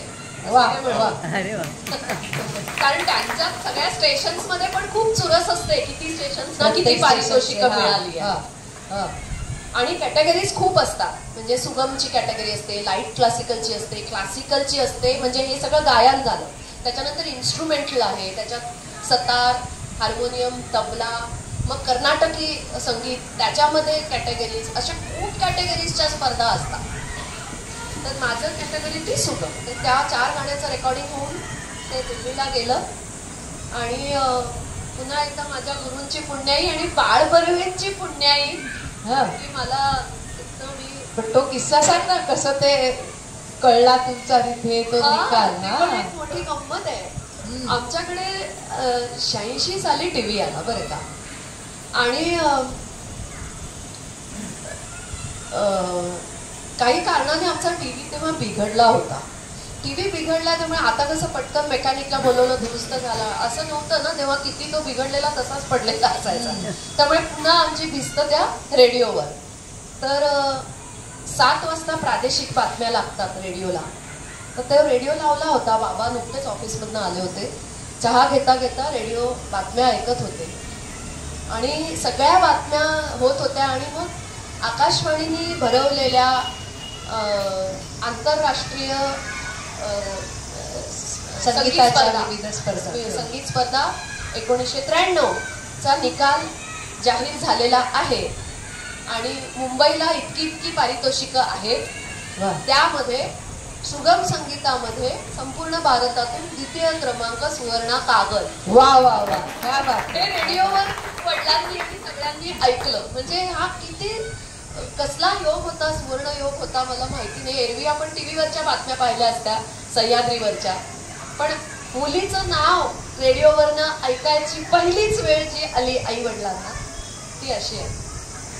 त्या क्षणाला सांगू का की बाबांची भावना कशी असेल, नाच करता है जमाना, नाच को भी नाच है, आपकी आवाज बुलंदी पर रहे, हमारे सबके दिल की आवाज है. आम्हाला सुद्धा सगळ्यांना असंच वाटतं. आणि बाबांचं त्यावेळेला किती आईबाबांचा ऊर भरून आला असेल, किती छान अनुभव आहे आणि खूप सुंदर. आणि त्याच वेळेला मी नव्हते तू घरात नव्हतीस, मी जयपूरला होते. माझी गुरुभगिनी, ज्येष्ठ गुरुभगिनी अर्चनाताईचा सोलो परफॉर्मन्स होता आणि मी तिला गायनाची साथ करायला गेले होते. हो वा. तिच्या बरोबर गायनाची साथ करण्याची पहिलीच वेळ. म्हणजे माझ्या गुरूंना वाटलं की माझीच विद्यार्थिनी इतकं सुरेख गाते तर मी दुसऱ्या गायकाला का बोलवू. शरद भाई आमच्याकडे एरवी गायला असायचे आणि ते कायम असायचे, शरद जांभेकर. हो. तर त्यावेळी शरद भाईंना न बोलवता मावशी मला घेऊन गेल्या. आम्ही मावशी म्हणायचो त्यांना. मावशी मला घेऊन गेल्या आणि जेव्हा बातम्या सांगत होते आणि माझं नाव रेडिओला अनाऊन्स झालं त्याच वेळी तिकडे अर्चनाताईचा परफॉर्मन्स झाला आणि खूप कौतुक झालं. तिचं अर्थात कौतुक होणारच, पण माझ्या गाण्याचं पण कौतुक झालं. आणि मग आम्ही हॉटेलवर आलो, जिथे आमची सोय होती तिथे आलो आणि आम्हाला गुलाबाचे हार घातले होते प्रत्येक कलाकाराला. सुंदर गुलाबाचे हार, अत्यंत सुगंधित. तर ते इतके सुंदर गुलाबाचे हार होते, ते ऑब्व्हियसली आम्ही ते घेऊनच आलो होतो, तिथे ठेवलेच नाही, सगळे हार रूम मध्ये होते. तर मावशींना असं काय वाटलं माहिती नाही, त्यांनी पटापटा त्या पाकळ्या घेतल्या हातात, गुलाबाच्या पाकळ्या, आणि आपली मुलगी आणि विद्यार्थिनी म्हणून अर्चनाची तर दृष्ट काढलीच, पण माझी सुद्धा त्यांनी दृष्ट काढली. वा. म्हणजे अशा गुरुही मला लाभल्या. याचं म्हणजे जिथे जेव्हा नाव सांगितलं जात होतं तिथेच माझ्या गुरु तिथे फुलांच्या पाकळ्यांनी माझी दृष्ट काढवली. शिष्यात इच्छेत पराजय. तसं खूप छान, खूप छान. म्हणजे हे सगळे ऐकताना असं खूप असं काय म्हणायचं, आनंद उर्मी मनामध्ये जाग्या होत आहेत. तुझ्या तर होत असणारच आहे. हे सगळे मला तुम्हाला त्या क्षणाला मला तिथे परत घेऊन गेला. त्या क्षणाला घरी जल्लोष झाला असेल. नाही जल्लोष म्हणजे काय, दुसऱ्या दिवशी आम्ही आलो मुंबईत तेव्हा आई बाबा बॉम्बे सेंट्रलला पुष्पगुच्छ घेऊन मला घ्यायला. मला कळत नाही असं का करताय. आणि मग बाबा सोना, मला सोना म्हणतात ते, सोना जिंदाबाद करून ओरडून. वा वा. असे आई वडील मिळण्याचं भाग्य लाभणं हे खरंच थोड्यांच्याच मला वाटतं तमन्नाओं की दुनिया हर कोई बसाता है, पाता वही है जो तकदीर लाता है. तशी मला वाटतं ती तकदीरवाली नक्कीच आहे. खरं नाही का. आता तुझ्या ती ग्रेड तेव्हा मिळाली, म्हणजे जे विनर्स असतात त्यांना आपसूक ग्रेड दिली जाते. पण त्याच्यामध्ये मला 25 गाण्यांची तयारी करून जावं लागलं नाही, अशीच ग्रेड. वा वा वा. पण मग त्याच्या पुढचं म्हणजे ते तुमच्याकडनं काही गाऊन वगैरे घेतात का नंतर की कसं काय. हो, मग तुम्हाला 5 रेकॉर्डिंग्स मिळतात. 5 वर्षाचं कॉन्ट्रॅक्ट असतं ते. एकदा ग्रेड मिळाली की ते 5 वर्ष कसंही त्यांचं जसं प्लॉट असेल तसं ते तुम्हाला रेकॉर्डिंगसाठी बोलावतात. ओके. पण मग आता कधीतरी जुने ज्यांना मान्यता प्राप्त कलाकार आहेत त्यांना कधी असं बोलवून तुमचं काही गेट टुगेदर किंवा असं काही असतं? नाही, असं काही नाही. आता खूप आहेत कलाकार, किती जण रेट म्हणजे ऑडिशन देणारी मुलं पण खूप असतात. पण हा मान एक वेगळा आहे की आपण स्पर्धेतनं विन होऊन ह्याच्यात आलो बरोबर मिळवलं. आणि त्यावेळेला माझ्याबरोबर संजीव चिमलगी, म्हणजे आता पंडित संजीव चिमलगी, त्याला क्लासिकल मध्ये पहिलं बक्षीस मिळालं. जयेश रेगे तबला वाजवतो, त्याला त्या वर्षी मुंबई केंद्राला भरपूर बक्षीस मिळाली. राम देशपांडे माझ्या बरोबर नाटकात कट्यार. खूप चांगलं वाटतंय आणि छान वाटतंय. आम्हाला पहिल्यांदाच कळलं की आकाशवाणीचा कलाकार म्हणजे काय असतो आणि खूप छान वाटलं. आता थोडंसं तुझ्या कथ्थककडे जाऊया. एकदा कथ्थकचं निवेदन करायचं भाग्य मला मिळालं होतं. कथा कहे सो कथ्थक वगैरे. तेव्हा मग त्या तुझ्या जर गुरु आहेत तू कितव्या वर्षापासून संथा घ्यायला लागलीस आणि कसा काय तो प्रवास होता? नाचाचं म्हणजे नृत्याचं म्हणाल तर माहित नाही ते कसं. आई बाबांना वाटलं की मी कथ्थक नृत्य शिकावं आणि माझ्या वडिलांना कथ्थक नृत्याची पण आवड होती, कारण त्यांनी जनक जनक पायलबाजी वगैरे हे हा सिनेमा पाहिला होता. आणि माझी आत्या तेव्हा थोडंसं कथ्थक करायची आणि मग तिच्यासोबत बाबा गायचे वगैरे असं मला त्यांनी आठवण सांगितली होती. त्यामुळे मी कथ्थक सुद्धा शिकावं अशी त्यांची इच्छा होती. आणि सुरुवातीला मी डॉक्टर राजकुमार केतकर ठाण्याचे म्हणजे गोपीजींचे शिष्य त्यांच्याकडे मी सुरुवात केली कथक शिकवायला. आणि त्यांनी मुलुंडमध्ये क्लास सुरू केला आणि तिथली मी पहिलीच विद्यार्थिनी होती. कितव्या वर्षापासून? मी तेव्हा 7 वर्षाची होती. 7 वर्षाची. म्हणजे सगळं एकत्रितरित्याच सगळं सुरू झालं. म्हणजे असं अकॅडमिक शिक्षण, मग गायन, मग नृत्य, मग अभिनय असं नाही, एका वेळेस आणि त्यांच्याकडे मी शिकायला सुरुवात केली. मलाही आवडत गेलं आणि बाबांना मला तो चित्रपट दाखवायची खूप इच्छा होती. पण आम्ही मोठे होईपर्यंत तो चित्रपट थिएटरला लागण्यासारखा तो चित्रपट नव्हता. पण पुन्हा एकदा त्यांची प्रबळ इच्छा आणि तो चित्रपट लागला चेंबूरच्या कुठल्या तरी थिएटरला, म्हणजे एकदम 3rd क्लास कुठलं तरी थिएटर होतं ते. तिथे लागल्याचं पेपरमध्ये पाहिल्यानंतर मुलुंडहून आम्हाला सगळ्यांना घेऊन ते पिक्चर पाहायला गेले होते की तू गोपीजी कसे नाचतात ते पहा. आणि मग आम्ही मुलुंडून आमची सगळी वरात गेली चेंबूरच्या त्या खूप ढेकूळ चावत होते, एकदम बेकार थिएटर होतं ते. पण आनंद मात्र भरपूर, म्हणजे जेवढं त्यांनी माझं रक्त प्यायलं तेवढंच माझं रक्त तिकडे उसळत पण होतं गोपीजींना नाचताना. वा वा. थोडस काहीतरी काय म्हणायचं त्याला आता त्याचा आता थोडस म्हणजे तू थोडस पुढे जाऊ मग. बरं ठीक आहे, चालेल चालेल. बरं सुरुवात आहे ना. बरं बरं बरं ठीक आहे. आणि तुझे आशाताई बरोबरचे अनुभव त्यांच्याकडे शिकले आणि मग काही वर्षांनी आशाताईंच्या कार्यक्रम पाहण्याचा योग आला आणि बाबांना खूप त्यांची शिस्त म्हणा किंवा एकूणच त्यांचं एक दैवी एक त्यांचं जे रूप होतं मावशींचं आमच्या, ते खूप मनात ठसलं आणि पुन्हा एकदा त्यांना असं वाटलं की मी त्यांच्याकडे शिकावं. पण त्यांचे क्लासेस होते दादरला, बालमोहनमध्ये आणि अंधेरीला, ते राहत्या ठिकाणी त्यांचं अंधेरी. पण माझ्या शाळेच्या वेळा आणि दादरच्या वेळा जुळत नव्हत्या, त्यामुळे मला मुलुंडून उठून अंधेरीला जावं लागलं. पण माझे वडील सगळ्याला तयार होते. रफ टफ केलं आम्हाला तिघांनाही, वाटेल तसे प्रवास केलेत आम्ही. त्यामुळे 8वीत असल्यापासून मी एकटी मुलुंडहून अंधेरी प्रवास करून जायचे त्यावेळेला. वा.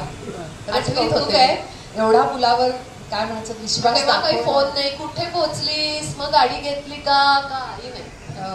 निघाले, घरी बेल केल्यावर कळलं मुलगी घरी आली, बस. अरे वा वा. आणि तिकडे तर काय सगळं नृत्याचं अख्खं जगच सामावलेलं. आणि जी शाळा कोणती, मुलुंडची सॅमसन इंग्लिश हायस्कूल, ही शाळा माझी मुलुंडची. कॉलेज BG बजले केळकर कॉलेज. फक्त अकॅडमिक शिक्षण मुलुंडमध्ये, बाकी सगळं बाहेर.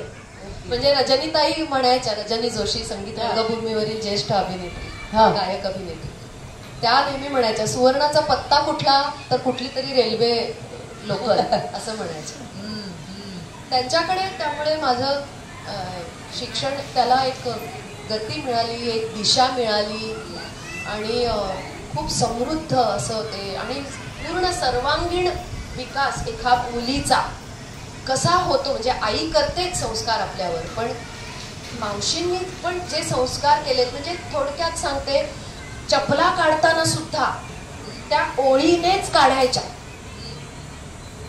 अशा इकडे तिकडे नाही. म्हणजे कोणीतरी इकडे तिकडे झालेली चप्पल आपण काढताना ती त्या ओळीत पुन्हा न्यायची.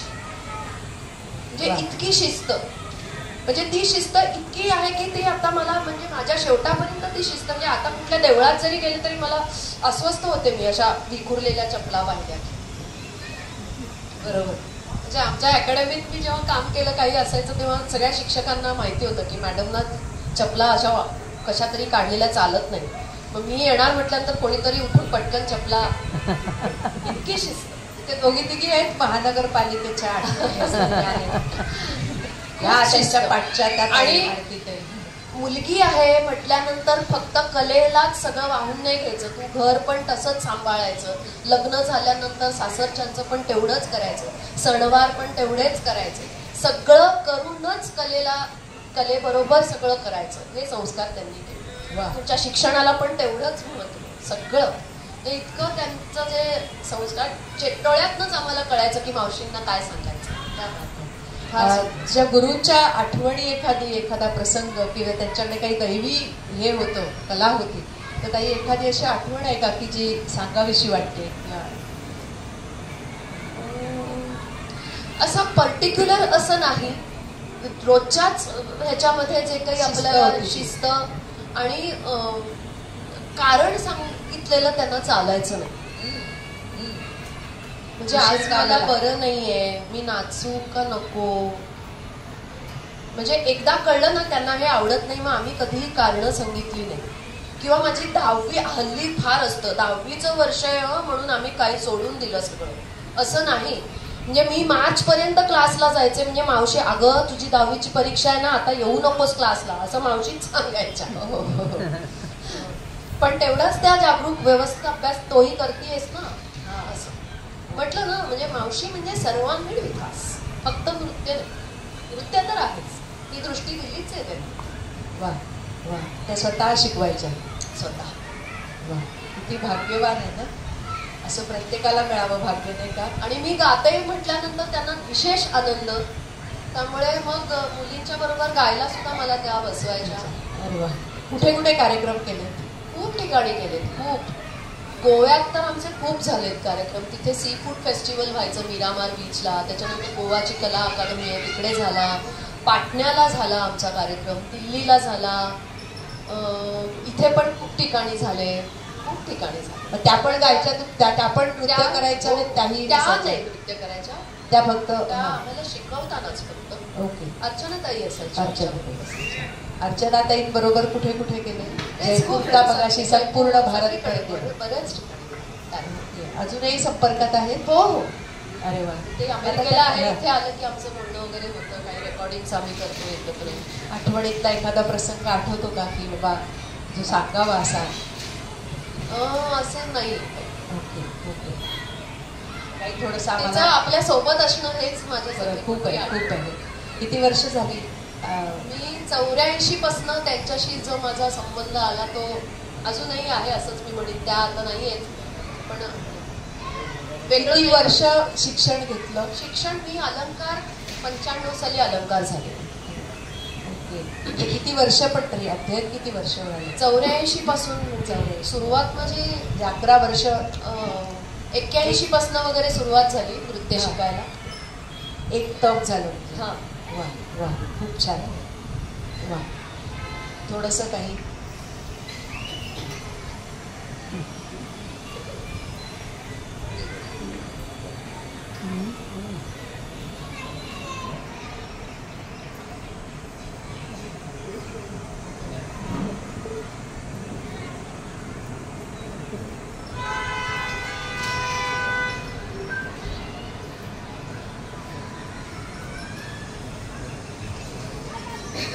कथ्थकमध्ये ठुमरी भावअंग प्रस्तुत करायची एक प्रथा आहे. बाकी नृत्यांग करायला आपल्याला साथ संगत वगैरे लागते, आणि आता मी ते नाही करणार. तर आणि राधाकृष्ण छेडछाड किंवा असे प्रसंग आम्ही त्या ठुमरीतनं खूप दाखवतो. म्हणजे ही एक आमचे खूप ज्येष्ठ इंदादेव महाराज, म्हणजे त्यांच्या खूप रचना आम्ही नाचतो. त्यांची ही एक रचना आहे की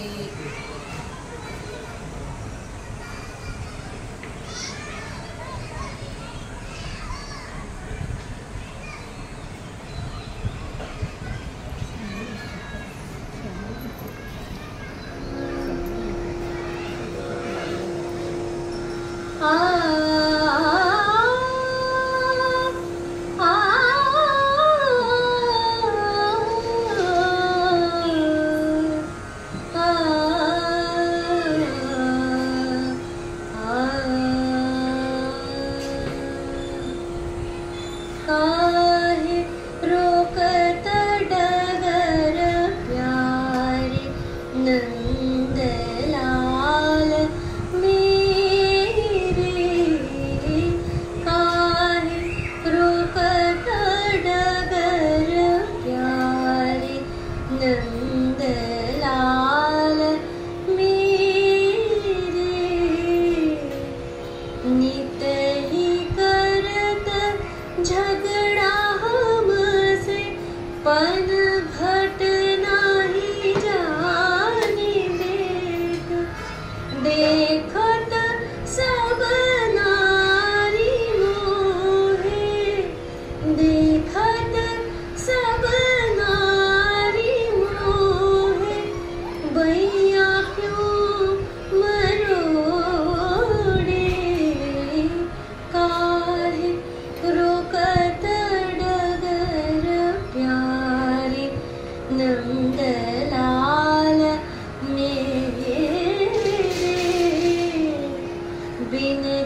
नंदलाल मेरे बिंदा सुनो ये धीट लंगर बरबस मोरीला जलेत दोही दोहाई अपनी जाए नंद जी के डेरे काहे रोकत डगर प्यारे नंदलाल मेरे रोकत डगर प्यारे नंदलाल मेरे नंदलाल मेरे नंदलाल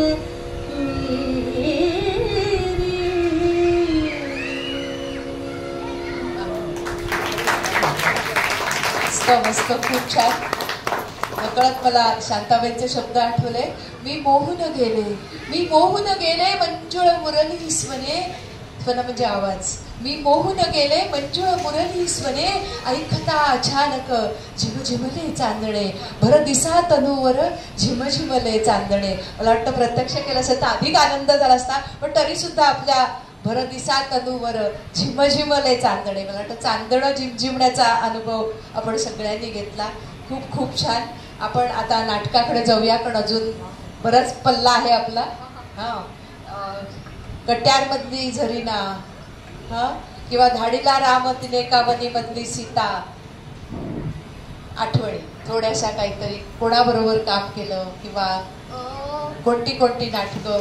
याची सुरुवात सुद्धा शाळेत असतानाच झाली. काल हे माझं सांगायचं राहिलं. मुलुंडची महाराष्ट्र सेवा संघ ही संस्था आहे.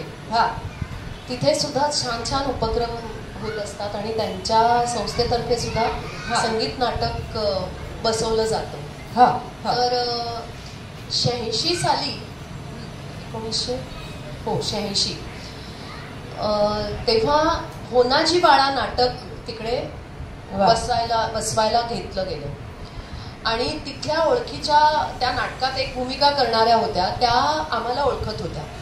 तर त्या म्हणाल्या की तुमची सुवर्णा छान नाचते ना, तर ते होनाजी बाळामध्ये जी गुणवतीची भूमिका आहे ना, ती आमची जी मुलगी आहे ना, तर तिला शिकवायला पाठवा ना. मी आहे 9वीतली मुलगी आणि मी काय त्या मोठ्या मुलीला शिकवायला जाणार. पण त्या म्हणाल्या नाही ग, त्याच्यात सगळं नृत्य आहे. होनाजी बाळामध्ये सगळं ती लावण्यवती असते ना, गुणवती. तर तिला ते शिकवायचं आहे, तर तू ये ना. म्हणून ठीक आहे म्हणून आई बाबा आणि मी असं आम्ही गेलो त्यांच्या तालमीच्या तिकडे. तर नाना गोवंडे जे गद्य नट आहेत, संगीत रंगभूमीवरचे खूप ज्येष्ठ गद्य नट आहेत नाना गोवंडे, ते नाटक बसवत होते होनाजी बाळा. तर त्यांनी माझी ओळख करून दिली की ह्या मुलीला शिकवायला. म्हणजे ती मुलगी अशी होती, म्हणजे दिसायला वगैरे छान, पण तिला नृत्याचं काहीच अंग नव्हतं. तर नानांनी ना असं माझ्याकडे फक्त पाहिलं. तू शिकवणार आहेस हिला? म्हटलं हो. काय शिकवायचंय माहितीये का तुला? म्हटलं नाही, कारण मला त्यातलं गाणं पिणं मला काहीच माहिती नव्हतं. पण आई बाबांना संगीत नाटकांचं सगळंच माहिती होतं, कारण त्यांनी अनेक नाटकांना पाहिलं होतं हे ते वगैरे. माझ्यासाठी तो पहिलाच अनुभव होता. पण मग त्यांनी सांगितलं की हे असं नाटक, असं इथे गाणं आहे. हे वेड लागले गुणीजना या राज मंदिरी करमेना हा करमेना वेड लागले गुणीजना. म्हणजे जेव्हा होनाजीची आणि गुणवतीची पहिली भेट होते, तो बाळा करून देतो ती भेट, असा तो प्रसंग आहे. तर ती त्यांना बघते आणि ते होनानी एक्झिट घेतल्यानंतर ते गाणं, तर ती खूप आनंद होतो तिला. तर त्यांनी मला तो प्रसंग सांगितला आणि मी तिला करून दाखवलं की हे असं तू कर. तो दिवस संपला आणि त्याचं काय डिस्कशन झालं माहिती नाही. दुसऱ्या दिवशी त्या मुलीला त्यांनी बोलावलं नाही, मला फक्त बोलावलं आणि मला म्हणाले तू खूप आनंदात आहेस, तर तू कसं एंट्री घेशील स्टेजवर, थोडंसं नृत्याचं एंट्री एक्झिट वगैरे ही जर थोडी बॅकग्राऊंड आपल्याला असल्यामुळे तो प्रसंग माहिती होता. काल त्यांनी सांगितलं होतं की त्या माझ्या ह्याने मी असं गिरक्या घेत वगैरे काहीतरी करून मी एंट्री, तर त्या सगळ्यांनी जोर जोरात टाळ्या वाजवल्या आणि सांगितलं तर हीच आमची गुणवती. अरे वा.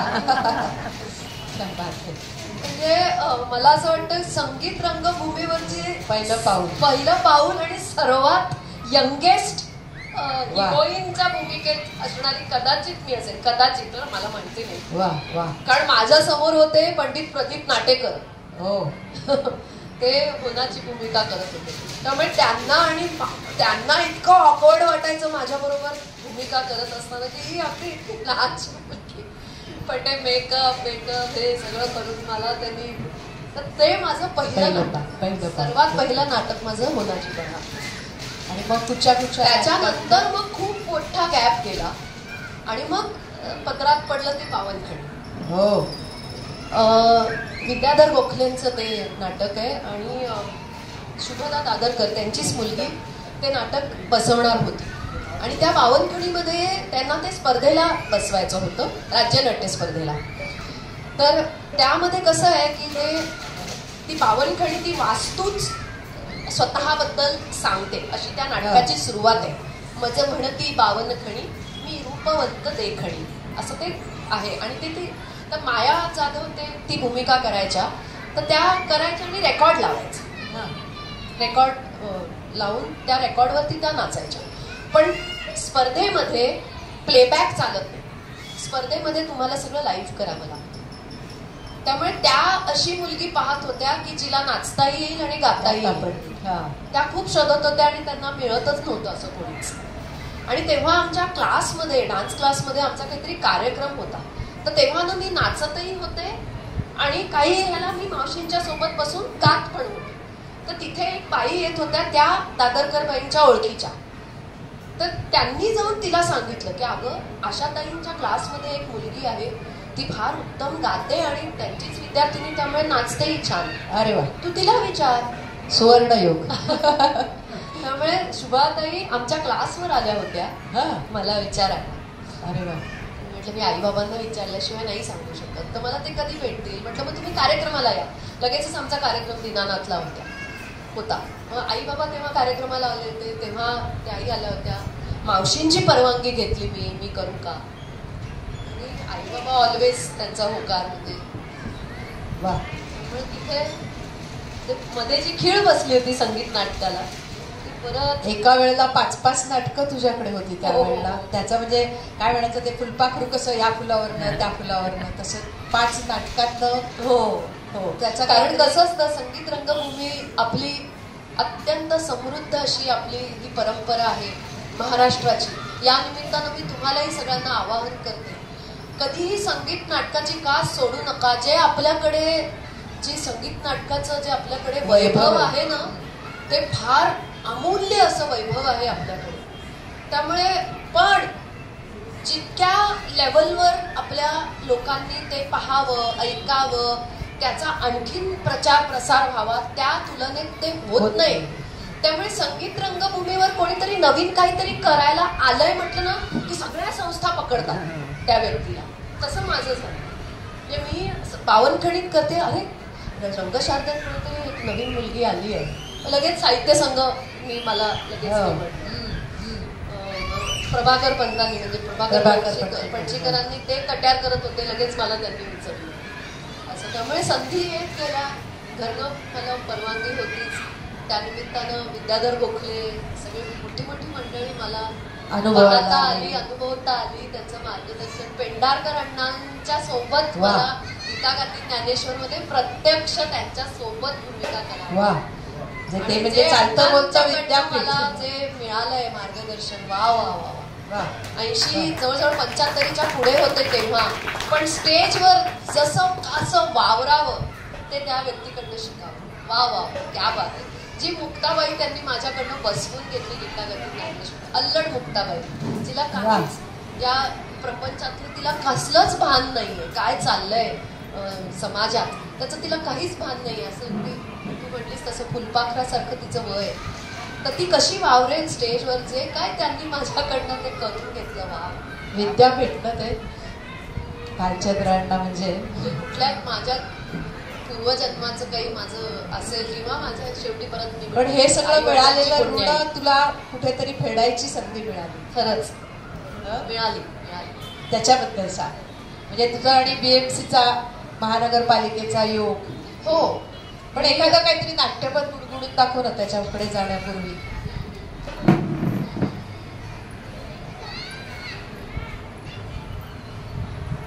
आज राजेंद्र दातार इकडे आलेले आहेत. आपल्याला माहिती असतं तर ते तबला घेऊन आले असते. म्हणजे ज्यांनी गीतरामायण संस्कृतमध्ये केलं त्या दातार सरांचे हे चिरंजीव आहेत. एकदा आपण त्यांचंही टाळ्या वाजवून स्वागत करूया. आम्ही 2 वर्षापूर्वी संस्कृत गीतरामायण प्रबोधनला केलं, त्यावेळेला ते स्वतः आले होते, हे पण आले होते, त्यांचे बाबा पण आले होते आणि कलाकांतांनी संस्कृत गीतं गायली चालीवर ह्याच आपल्याच मराठी गीतरामायणातल्याप्रमाणे. आणि मी मराठीतच बोलले, तेवढंच येतं मला. भाडीला राम तिथे का म्हणी. हो, चालेल ना, अगदी. राजा बडेंचं गीत दग गोडसेंचं नाटक मुळातलं, आणि अभिषेकी बुवांचं अभिषेकी बुवांचं संगीत.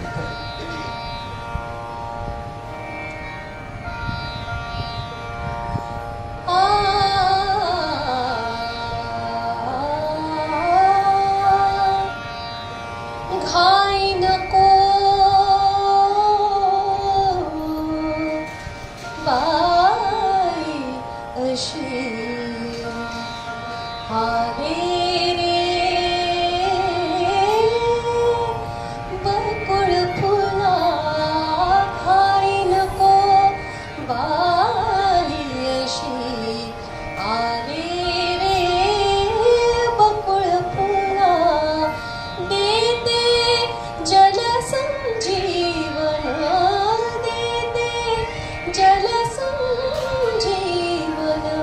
बंधु जीव आसुसला नको नको घाई नको बाई अशी आले रे बकुळ फुला. वा, खूप छान, खूप छान. आणि बरेचदा असं, म्हणजे काय म्हणायचं ते तुझा अनुभव म्हणून सांग की असं बैठकीत, म्हणजे काय मैफिलीत गाणं आणि रंगभूमीवर गाणं ह्याच्यात काय म्हणजे फरक आहे. हां, खूप फरक आहे. तुम्हाला रंगभूमीवर गात असताना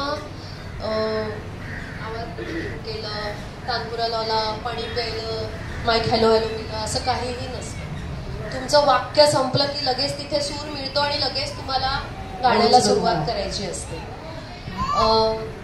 ते तालमीतनंच येतं आणि चांगली मंडळी आपल्या बरोबर असली की ते जमून जातं. चांगले वादक कलाकार, साथ संगत करणारे कलाकार सुद्धा मला खूप चांगल्या मोठ्या मोठ्या लोकांचं मला तेही माझं भाग्य आहे.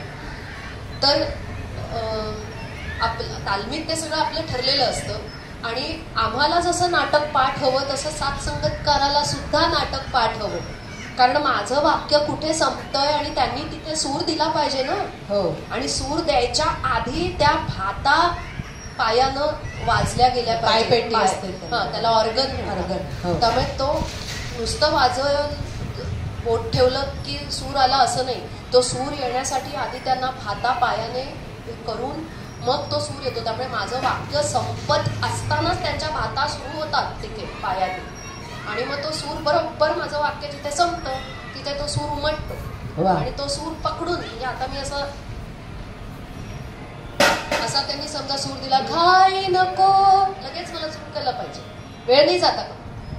वा, म्हणजे किती काय म्हणायचं त्याला, वेळेचं महत्व किती. आणि तो फ्लो असतो ना, नाटकाचा एक फ्लो असतो, तिथे वेळ जाता कामा नये.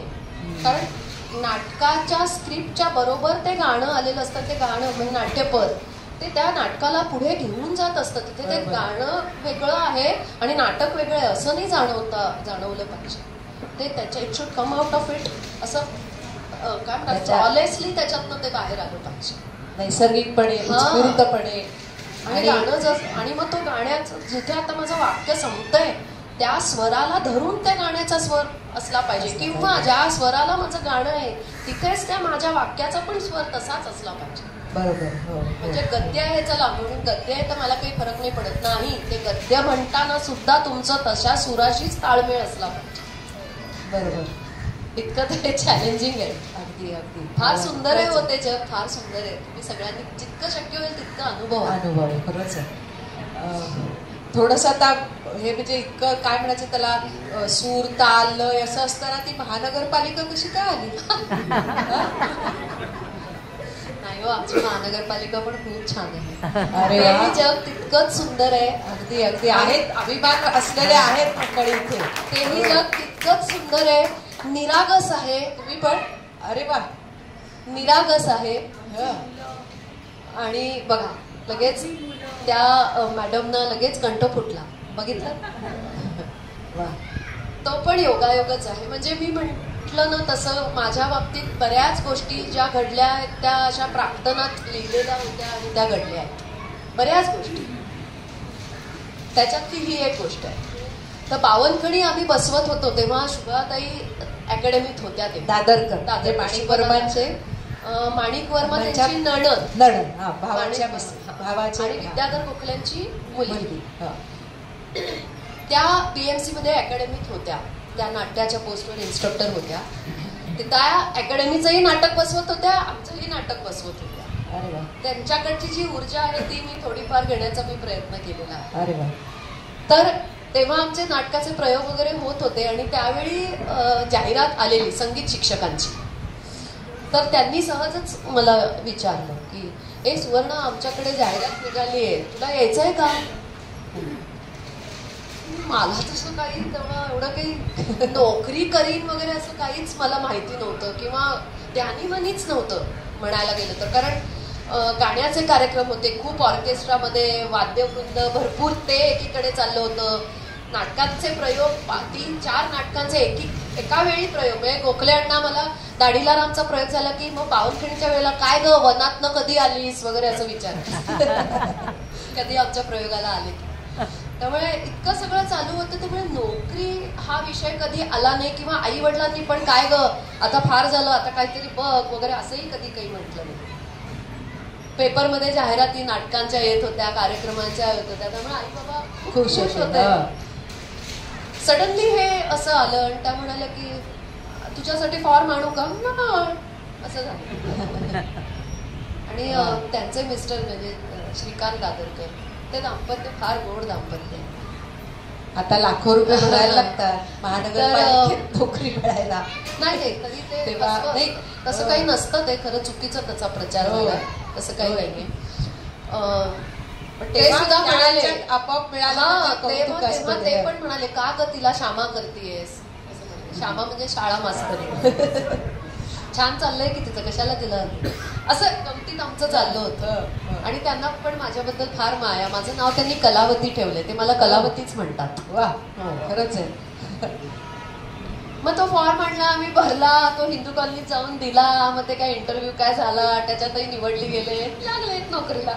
असं झालं. पण त्याच्यात तर पुढे दिग्दर्शनाची संधी मिळाली.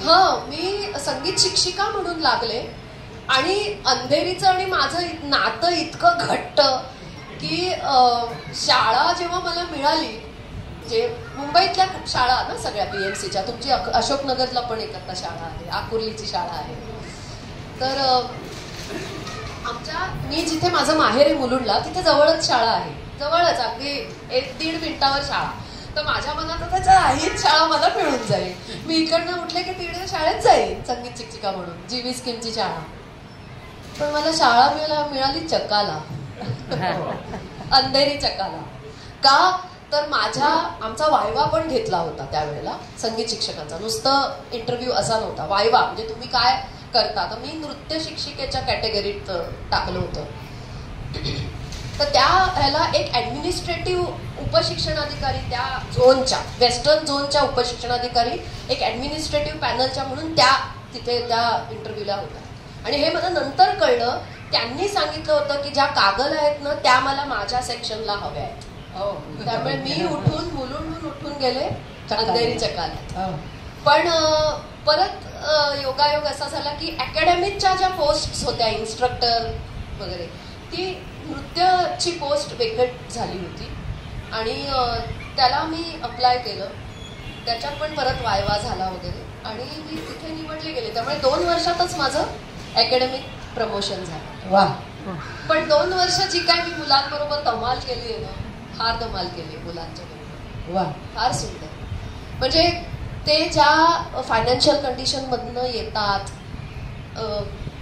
वडील बहुतेक मुलांचे वडील व्यसनाधीन झाले असतात, खूप मेंटली ते खूप डिस्टर्ब असतात. अशा मुलांच्या मध्ये आपण आपल्या सांगीतिक थोड्याशा योगदानाने त्यांचं जीवन आपण आनंदी करण्याचा आपल्याला देवाने संधी दिलेली आहे असं मला वाटलं त्यावेळेला. मला शिकवण्याचा मला काही तसा अनुभव नव्हता आणि अशा मुलांना शिकवायचं की ज्यांना सूर ताल म्हणजे काय काहीच माहिती नाही. पण मला फार मजा आली आणि फार त्या मुलांनी मला खूप शिकवलं. म्हणजे मी शिकवलं पण त्यांनी मला काय काय गोष्टी शिकवल्या. म्हणजे प्रतिकूल परिस्थितीत कसं आपण राहावं हे मला त्यांच्याकडनं शिकायला मिळालं. खूप छान मज्जा आली मला. मग मुलांची निवड कशी करायची एक गंमत सांगते. म्हणजे सगळी मुलं काही सुरात असतात असं नाही. मग आपल्याला काही कार्यक्रम वगैरे खूप कार्यक्रम बसवायला लागतात. गायनाच्या बाई आल्या म्हटल्यावर पकडून पकडून कार्यक्रम येतात. हो बाई आता हे बसवा, आता हे आलंय हे बसवा वगैरे असं. त्याचं मला फार डोईजड व्हायला लागलं होतं ते. पण मग मुलं कशी निवडायची. मग मी काय करायचे, जनगण मन म्हणायला लावायचे मुलांना. मग जनगण मन म्हणतात बरोबर सुरात म्हणतात, पण जय हे असतं ना ते वर आहे. ते सगळी मुलं त्या स्वरात जात नाहीत. मग जे मूल त्या स्वरात जातं की त्या मुलाला निवड. वा वा. असे खूप माझ्या मी एक्सपेरिमेंट करत गेले मुलांच्या बरोबर. वा वा.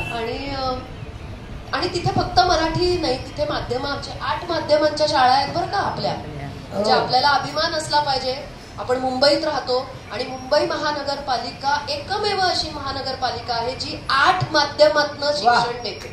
8 माध्यम, मराठी, हिंदी, इंग्लिश, गुजराती, कन्नड, तमिळ, तेलुगू, उर्दू. ठीक असेल. त्यामुळे माझ्या इमारतीमध्ये मराठीच्या 2 शाळा होत्या, हिंदी, उर्दू अशा होत्या शाळा. मग कार्यक्रम बसवताना सगळीच मुलं आपल्या बरोबर येतात. फार मजा यायची. तो अनुभव वेगळाच आहे आणि खूप सुंदर अनुभव आहे. समृद्ध. पण अनफॉर्च्युनेटली मी म्हणजे मुलांच्या दृष्टीने म्हणते, कारण मुलांनी फार रडून मला निरोप दिला, बाई आम्हाला विसरू नका वगैरे. मग मी अकॅडमीत आले. अकॅडमीत सगळे स्टॉलवर्ड्स होते, नाना मुळे, अर्चना तानेरे, हे सगळे अकॅडमीत होते. त्यामुळे अशा लोकांच्याकडनं मला तिथे स्टाफ म्हणून असताना सुद्धा चांगलं मार्गदर्शन मिळालं, नकळत. ओके. संस्कार मिळत गेले. तिथे निदेशक पदावर का? हो. मग तेव्हा तिथे दादरकरबाई तेव्हा प्राचार्य झाल्या होत्या. मग त्यांनी अनेक आमची नाटकं बसवली. कट्यार बसवलं आमचं. महानगरपालिकेच्या ह्याच्यामध्ये नाटकं करायला मिळाली. म्हणजे बाहेर होतच होतं आणि इथे म्हणजे आमची बॅच लागल्या दादरकरबाईंनी आमचं कट्यार बसवलं. तेव्हा राम देशपांडे, आता डॉक्टर पंडित राम देशपांडे, शास्त्रीय संगीतातलं एक उच्च नाव, ते आमच्या बरोबर लागले होते. आमचं कट्यार. मग त्यांनी खासाहेबांची भूमिका केली होती, मी जरीनाची भूमिका. त्यामुळे तिथे पण संगीत नाटकांचा अनुभव मिळाला. आणि मग सगळे रिटायर होत गेले, काहींनी व्हॉलंटरी घेतली. असं करत करत करत 2011 साली चार्ज मी घेतला. विभाग प्रमुख म्हणून प्राचार्यपद माझ्याकडे आहे. ऍडमिनिस्ट्रेशनचा खूप मोठा भाग. ऍडमिनिस्ट्रेशन खूप महानगरपालिकेतली संस्था म्हटल्यानंतर ऍडमिनिस्ट्रेशन मी तर म्हणेन 60-70% ऍडमिनिस्ट्रेटिव्हच जास्त. त्याच्यातनं मग तुम्हाला तुमचे उपक्रम आणि सगळे तुम्हाला राबवावे लागतात. तो एक वेगळाच अनुभव आहे. उपक्रम करतो आपण, वर्कशॉप्स करतो, लेक्चर डेमॉन्स्ट्रेशन्स करतो. शिक्षकांसाठी म्हणजे माझा मुलांशी थेट संबंध संपला. मग माझा मुलांशी संबंध संगीत शिक्षकांच्या माध्यमातून मुलांशी संपला. नंतर कोविडचा काळ आला. हो. मध्यंतरी मग मी 3 नाटकांचं दिग्दर्शन केलं. ते दिग्दर्शन केलं मध्ये. तुला काही काय म्हणतात ते जे एवढं सगळं रंगभूमीने मला दिलं ते काही प्रमाणात हो, मला असं वाटलं, कारण शुभाताईंनी रिटायरमेंट घेतल्यानंतर संगीत नाटकाचा एक खंडच पडला अकॅडमीचा. पण मी प्राचार्यपद घेतल्यानंतर मला कुठेतरी वाटलं की आपण का प्रयत्न करून बघ, आपणही ते शिवधनुष्य उचलून पाहावं. तसं ते लग्न पाहावं ते घर पाहावं बांधून म्हणतात, तसं संगीत नाटक पाहावं बसवून, असं मी म्हणेन. आणि शिक्षकांनी भूमिका केल्या त्याच्यात मग मी नाटकं बसवली. सुरुवात बावनखणीने केली. बावनखणी म्हणजे आमचं करायचीच काम की नाही, मी दिग्दर्शन केलं, कारण मला ऍडमिनिस्ट्रेटिव्ह भाग सांभाळून ते सगळं करायचं होतं. त्यामुळे भूमिका मी नाही करू शकत. आणि कसं मी प्रोफेशनल हे स्पर्धेच्या ठिकाणी परत तुम्ही काम करू शकत नाही. बरोबर. हा, तिथे ॲमॅच्युअर्स किंवा हौशी जे असतात त्यांनाच करावं लागतं. त्यामुळे आमच्याकडे जागतिक संगीत दिनानिमित्त आम्ही संगीत महोत्सव करतो अकॅडमीतर्फे. 1 ऑक्टोबर जागतिक संगीत दिन आम्ही साजरा करतो आणि त्याला धरून आम्ही एक 5 दिवसांचा 8 दिवसाचा महोत्सव करतो. तू आलीच होतीस त्या मयूर वैद्यांचा कार्यक्रम, म्हणजे बाहेरच्या प्रतिथयश कलाकारांचा पण कार्यक्रम ठेवतो आणि आमच्याही शिक्षकांचा विद्यार्थ्यांचा कार्यक्रम त्या महोत्सवात होतो. तर त्या महोत्सवामध्ये संगीत नाटक आम्ही सादर करतो. तशी ती आमची प्रथा होती. आणि मग जे बसलेलं संगीत नाटक असतं ते पुढच्या वर्षी होणाऱ्या राज्यनाट्य स्पर्धेला आपण ते नाटक स्पर्धेला घेऊन जातो. तसं. अरे वा. तर मग तसं मी केलं, महोत्सवासाठी बसवलं नाटक. स्पर्धेचं तेव्हा डोक्यात नव्हतं, पण सगळ्यांनी सांगितलं इतकं सुंदर नाटक बसलंय तर स्पर्धेलाही जाऊ दे. त्यामुळे स्पर्धेला बक्षीस मिळालीच लगेचच. वा वा वा. म्हणजे ते तेव्हा असं झालं की अधिकारी वर्ग जे होते ते काय म्हणायचे ते जरा सांग. घैसासबाई. घैसासबाई सगळ्या गोष्टी धसास लावतात. घैसास आणि धसास असे वगैरे मला महानगरपालिकेच्या अधिकाऱ्यांनी कॉम्प्लिमेंट्स दिले. म्हणजे ती खरोखर कॉम्प्लिमेंट असेल. वा वा. एखादं काहीतरी गुणगुणून या टप्प्यावर थोडंसं काहीतरी गाऊन दाखव. आपण एक तुमच्या आवडीचं गाणं घेऊया.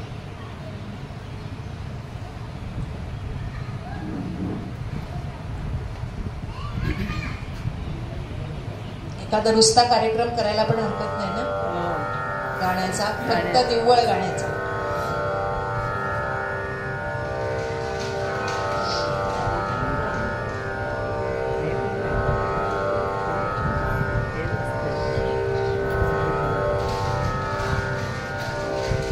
कबीराचे विणतो शेले, कबीराचे विणतो शेले, कौसल्येचा रामबाई, कौसल्येचा राम. भाबड्या या भक्तासाठी देव करी काम. कौसल्येचा रामबाई, कौसल्येचा राम. एक एक तारी हाती भक्त गाई गीत, एक एक तारी हाती भक्त गाई गीत, एक एक धागा जोडी, धागा जोडी, जानकीचा नाथ, जानकीचा नाथ. राजा घनश्याम, कौसल्येचा रामबाई, कौसल्येचा राम. हळू हळू उघडी डोळे, पाहिजो कबीर, पाहिजो कबीर. विणून आशेला गेला सखार भूवीर, सखार भूवीर. कुठे म्हणे राम, कुठे म्हणे राम, कुठे म्हणे राम,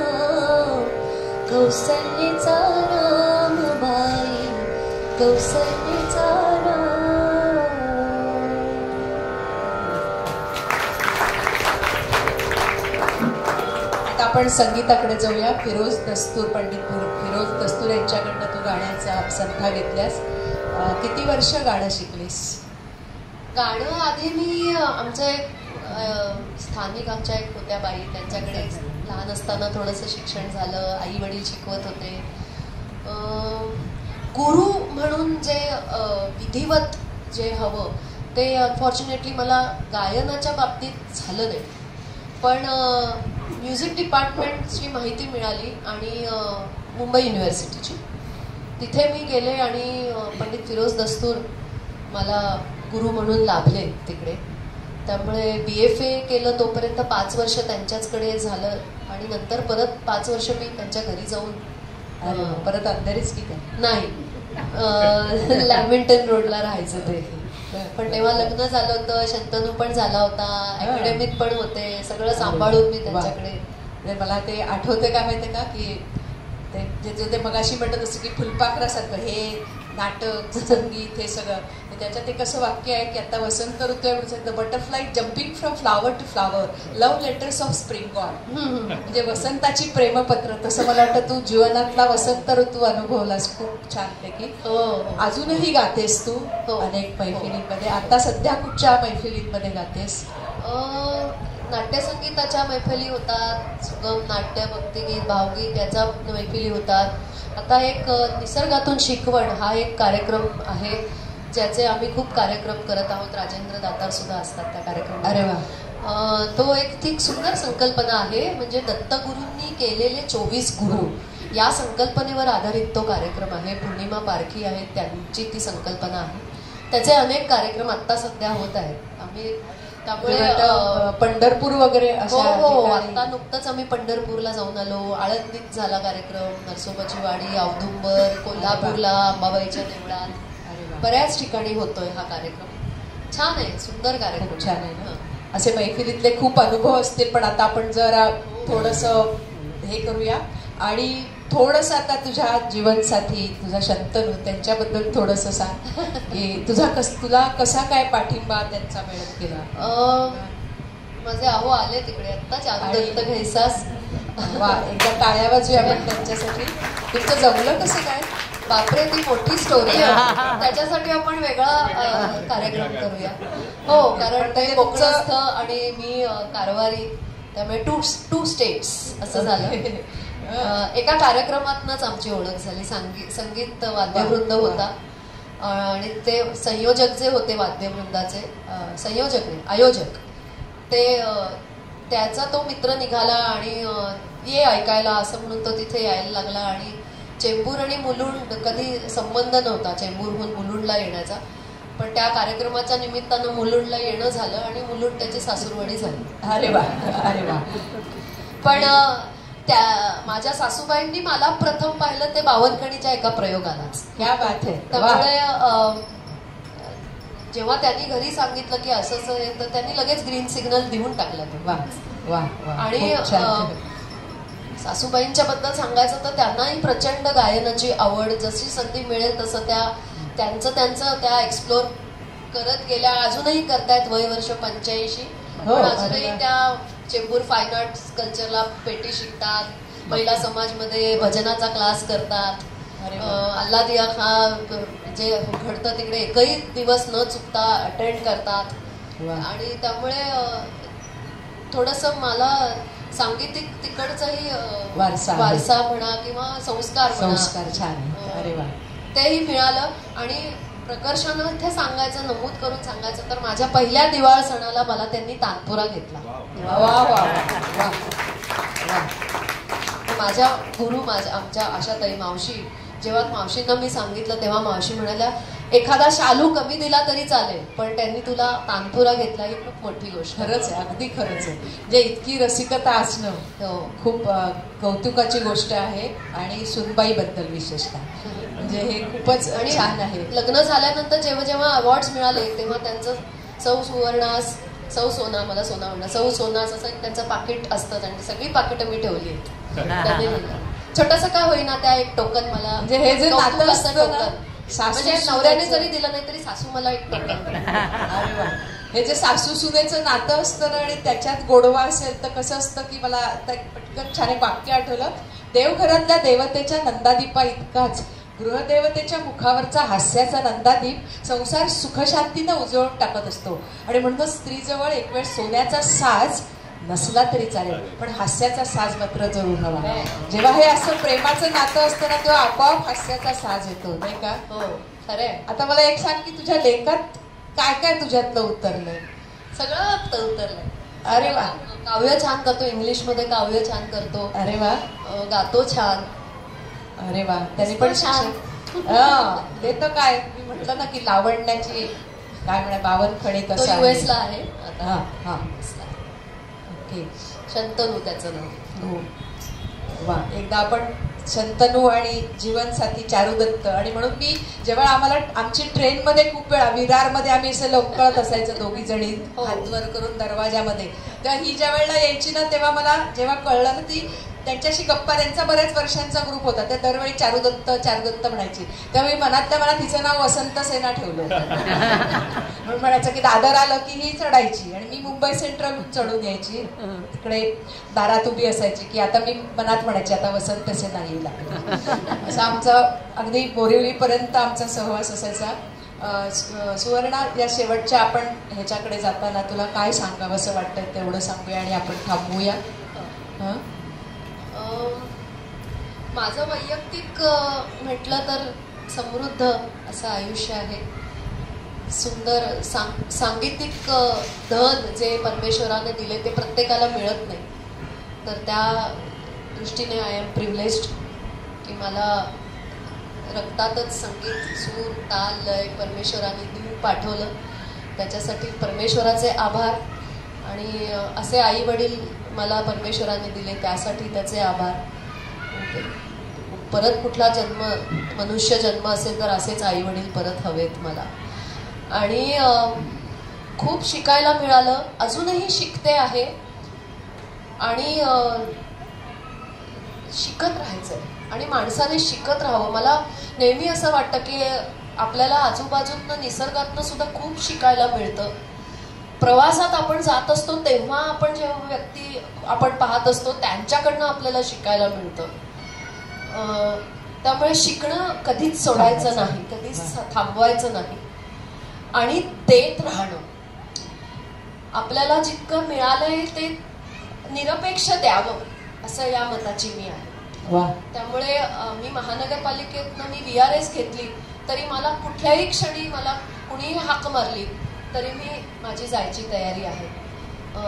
त्यामुळे आपल्याकडे जे आहे मग काही असेल बायकांच्याकडे चांगली पाककला असेल ती द्यावी, काही शिवणकला किंवा काही असेल ते द्यावं, तुमच्याकडे काही साहित्याची जाण असेल ते द्यावं.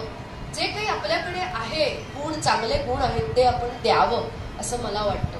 त्यामुळे शिकत जावं आणि खूप देत राहावं. कुसुमाग्रजांनी म्हटलं ना भोगापेक्षा त्यागात जास्त आनंद असतो आणि निरपेक्ष पाहिजे. मात्र निरपेक्ष पाहिजे.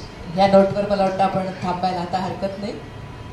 मला आज खरं तर हे अनपेक्षित आहे सुवर्णाशी भेट आणि अत्रेकट्ट्याच्या इथे येणं हे म्हणजे म्हणून मला एक छोटीशी कविता आठवते की प्रत्येकाला कारण असते. प्रत्येकाला आज झालं सगळं कारण आहे काहीतरी असेल तुझ्या इथे ऋणानुबंध असते. प्रत्येकाला कारण असते काहीही निष्कारण नसते. कुठून येती कोण कोठले आणि होऊन जाती आपुले. या श्वासांना त्या श्वासांची उभी जिंदगी तारण असते. प्रत्येकाला कारण असते. चक्र चालते अखंड अविरत, चक्र चालते अखंड अविरत, कोण चालवी कोठून नकळत.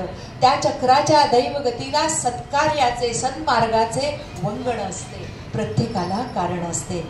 तुमचे माझे नाते काही आणि आज मला इथं बोलावलं परत. तुमचे माझे नाते काही कदाचित गतजन्माचेही हे तर मी मान्यच करते. हे जर का खोटे असते तर आज मला हे आमंत्रण नसते.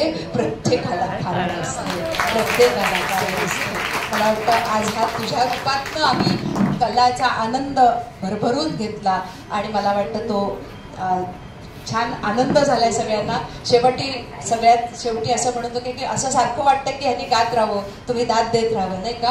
पण मैफल सारी जमून येते, सवयवरती दाद येते, कैवल्याच्या शिखराची गवयाला साथ देते. अशाच वेळी पंख फुटून उडून जाण्यात मजा आहे, नाही का? मनापासून धन्यवाद. खूप छान, खूप सुंदर असा की शोभाताईंनी सुवर्णाताईंचा भावविश्वास उलगडून दाखवला. ऐकत राहावं असं वाटतं, पण आपल्याला वेळेचं बंधन आहे. आता मी थोडं राणीसाहेबांना बोलवते, जास्त वेळ घेत नाहीये. मी गात राहावं आणि गात देत राहावं असं तुम्ही म्हणाला. काही लोक म्हणाले की पार्ट 2 कधी करायचा. तर मला वाटतं पार्ट 2 करावंच लागेल. तर आता घड्याळाकडे काटा फारच थोडे सरकलेले आहे. आमचा मात्र कट्टाकडून तुमच्या महान कार्याला एक छोटीशी भेट, एकदम छोटीशी भेट.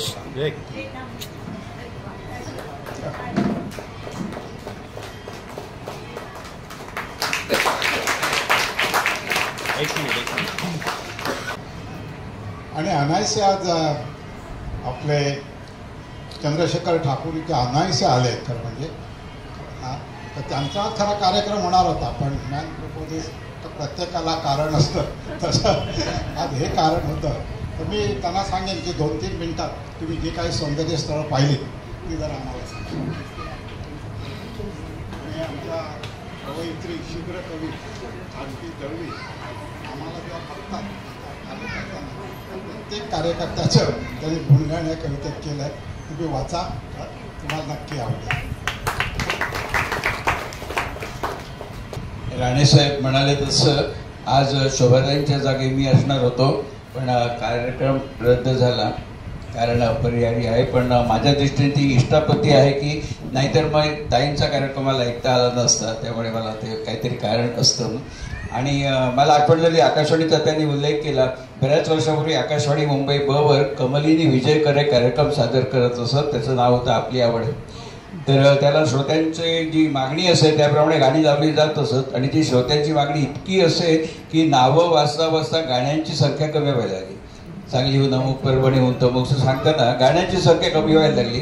त्यावेळी बाळासाहेब ठाकरेंनी मार्मिकमध्ये एक व्यंगचित्र काढलेलं मला आठवतं. त्याने लिहिले, कमलिनी विजयकर सर कागदाचं लांब जसं भेंडळं, नावा वाजतायत, नावा वाजतायत, नावा वाजतायत. आणि मग कमलिनी विजयकर म्हणतात, आता गाणं ऐकूया पुढल्या बुधवारी. तसं मगाशी शोभाताई जो परिचय करून देत होता त्यांनी तो संक्षिप्तातच करून द्यायला म्हणून बरं झालं, कारण ताईंचा परिचय एवढा मोठा आहे. कदाचित असं म्हणायला लागलं असतं, आता आपण मुलाखत घेऊया पुढल्या शनिवारी. खरंच एवढं महान व्यक्तिमत्व आहे. आणि 14 विद्यात 64 कला असा वाक्प्रचार आपण नेहमी ऐकतो. खरोखर सुवर्णताईकडे बघून वाटतं 14 विद्यात 64 कला, निश्चितपणे एवढ्या कला त्यांच्या अंगात आहे तसं. आणि मुलाखत कशी घ्यावी, आतापर्यंत मी नेहमी सांगत असे, मुलाखत कशी घ्यावी, मुलाखतकार कसा असावा, शोभाताई नाकरेंसारखा. पण ताई प्रामाणिकपणे सांगतो, मुलाखत कशी द्यावी हे तुम्ही उदाहरण आहात. कारण एवढं प्रांजळपणे बोलणं, काही हातचं न राखता हे खरंच महत्वाचं आहे. आणि त्यांनी जे काही भाऊक क्षण देखील मध्ये पुरवले ना, जसं रेडिओवर ते मुलीचं नाव ऐकल्यावरती आई वडिलांना कसा आनंद झाला असेल डोळ्यासमोर उभा राहतं. मला आठवतं माझा टीव्हीवर कार्यक्रम झाला, माझी 85 वर्षाची आई ज्या प्रकारे रिॲक्ट करत होती, म्हणजे इतके छान क्षण त्यांनी त्याच्यामध्ये पुरवले आमच्या ताईंनी. आणि मोकळेपणाने नॉर्मली कलाकार रिझर्व्ड असतात, माझा असा अनुभव आहे. मग मी त्यांना आल्यावर भेटतो थोडी, मलाही माहिती नव्हतं एवढ्या साभी नाही बोलतील वगैरे, म्हणतं थोडंसं कलाकार रिझर्व असतात. पण ताई ज्या मोकळेपणाने बोलल्या ना, आणि तेव्हा तुमच्या चेहऱ्यावरती बोलताना वक्तृत्व तर आहेच, अभिनय देखील होता, पण त्याच्यात नाटकीपणा जरा देखील नव्हता, हे मला मुद्दाम नमूद करेल. आणि चेहऱ्यावरचं जे हास्य आहे ते सगळं तुमच्या कर्तृत्वाचं. तरी सुद्धा त्या अमराठी असून सुद्धा त्यांनी दिग्दर्शन करताना प फ ब भ म कसं सुधारायचं हे मला काल त्यांनी प्रात्यक्षिक दाखवलं. त्यामुळे किती गोष्टी टाळू आणि किती घेऊ. हो, थोडक्यात सांगते, हे तुम्ही नाही रेकॉर्ड केलं तरी चालेल. आता तुम्ही आपसात बोलताना एकमेकांना बरोबर करायचं बरं का. हे मी तुम्हाला एक काम देणार आहे. आता you have to correct each other. आपल्याकडे प फ ब भ हे आहे की नाही बाराखडीत, पण आपण फळवाल्याकडे गेलो. मी फळं घ्यायला जातीये, मी फुलं घ्यायला जातीये. फूल, फूल म्हणजे FOOL आहे इंग्रजीतलं. आपलं फूल आहे, फूल. चाफा बोले ना. गाणं नीट ऐकाच, लताबाईंनी कसं गायलंय ते. चाफा, चाफा नाही येते. कोकणातले छान फणस आले, फ नाही येते, ते फ आहे, फ. त्यामुळे आता कोणीही आपलं काय म्हणतो आपण इन्व्हॉलंटरीली ते बोलून जातो. आता इतकं ते आपल्या, मला हे फार आवडतं, फार नाही फार आवडतं. हे मला रजनी जोशींनी मला करेक्ट केलं आणि ह्या उदाहरणासहित त्यांनी करेक्ट केलं की अगं सुवर्णा, आपल्याकडे फ अक्षर नाहीये, आपलं फ आहे. आपण प फ ब ब म्हणतो का? म्हणताना आपण प फ ब ब म्हणतो की नाही? मग बोलताना फ काय येतं? तर ह्या काही गोष्टी मला ज्या साहित्यिक ज्या शिकायला मिळाल्या त्या संगीत नाटकांमुळे. Thank you so much. नाही आणि काल बोलता बोलता झालं तर फार गमतीशीर आहे कारण आपल्याला हे माहिती आहे पण आपल्या रोजच्या जीवनात आपण ते विसरून जातो. आणि सारांशाने सांगायचं म्हणजे विद्या विनयेन शोभते हे आपण नेहमी ऐकतो. त्याचे ज्वलंत उदाहरण आहे. एवढ्या विद्या एवढ्या कला त्यांच्या अंगात असून देखील इतका विनय त्यांच्या ठाई ठाई चेहऱ्यावरती आहे.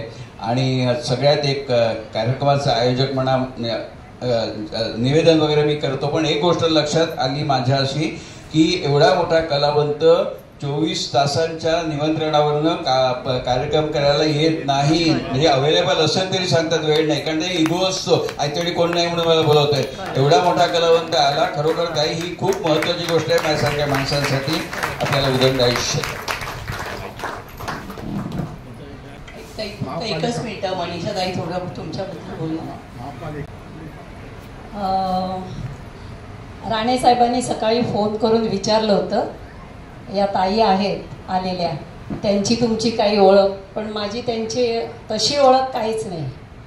फक्त आम्ही अकॅडमीमध्ये असायचो 3ऱ्या मजल्यावर आणि दुसऱ्या मजल्यावर तुम्ही ना, दुसऱ्या मजल्यावर ताई असायच्या.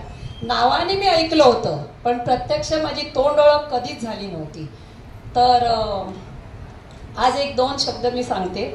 आज सुवर्णाताई इथे आल्या, त्यांचं संगीत क्षेत्रातील कर्तृत्व ऐकून मन अभिमानाने भरून आलं. आणि मुख्य म्हणजे माझ्या महानगरपालिकेतील सहकारी आहेत. आमचा स्पेशल शिक्षकांची एक टीमच असायची. आमच्या मुख्य अलका वठावरकर बाई तर नेहमीच म्हणायच्या की आमचे स्पेशल शिक्षक म्हणजे आमच्या महानगरपालिकेची शान. सुवर्णाताई पण बाईंना ओळखतातच. आज खूप छान वाटलं ताई. तुम्हाला पुढील वाटचालीसाठी हार्दिक शुभेच्छा. आमच्या शाळेत येणारी मुलं ही तळागाळातील असतात.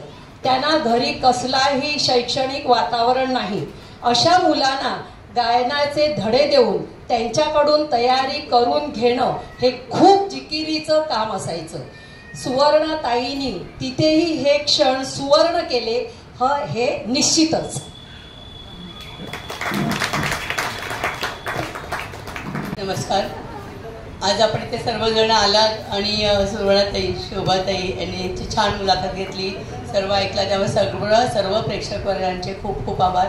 त्यांचे मिस्टर पण इकडे आलेले आहेत, त्यांचे खूप आभार. ज्येष्ठ नागरिक संघातून आपले आले आहेत, त्यांचेही आभार. मंडळी आलेली आहेत, ठाकूरांचे पण आभार. आजचा कार्यक्रम संपला असं जाहीर करतो.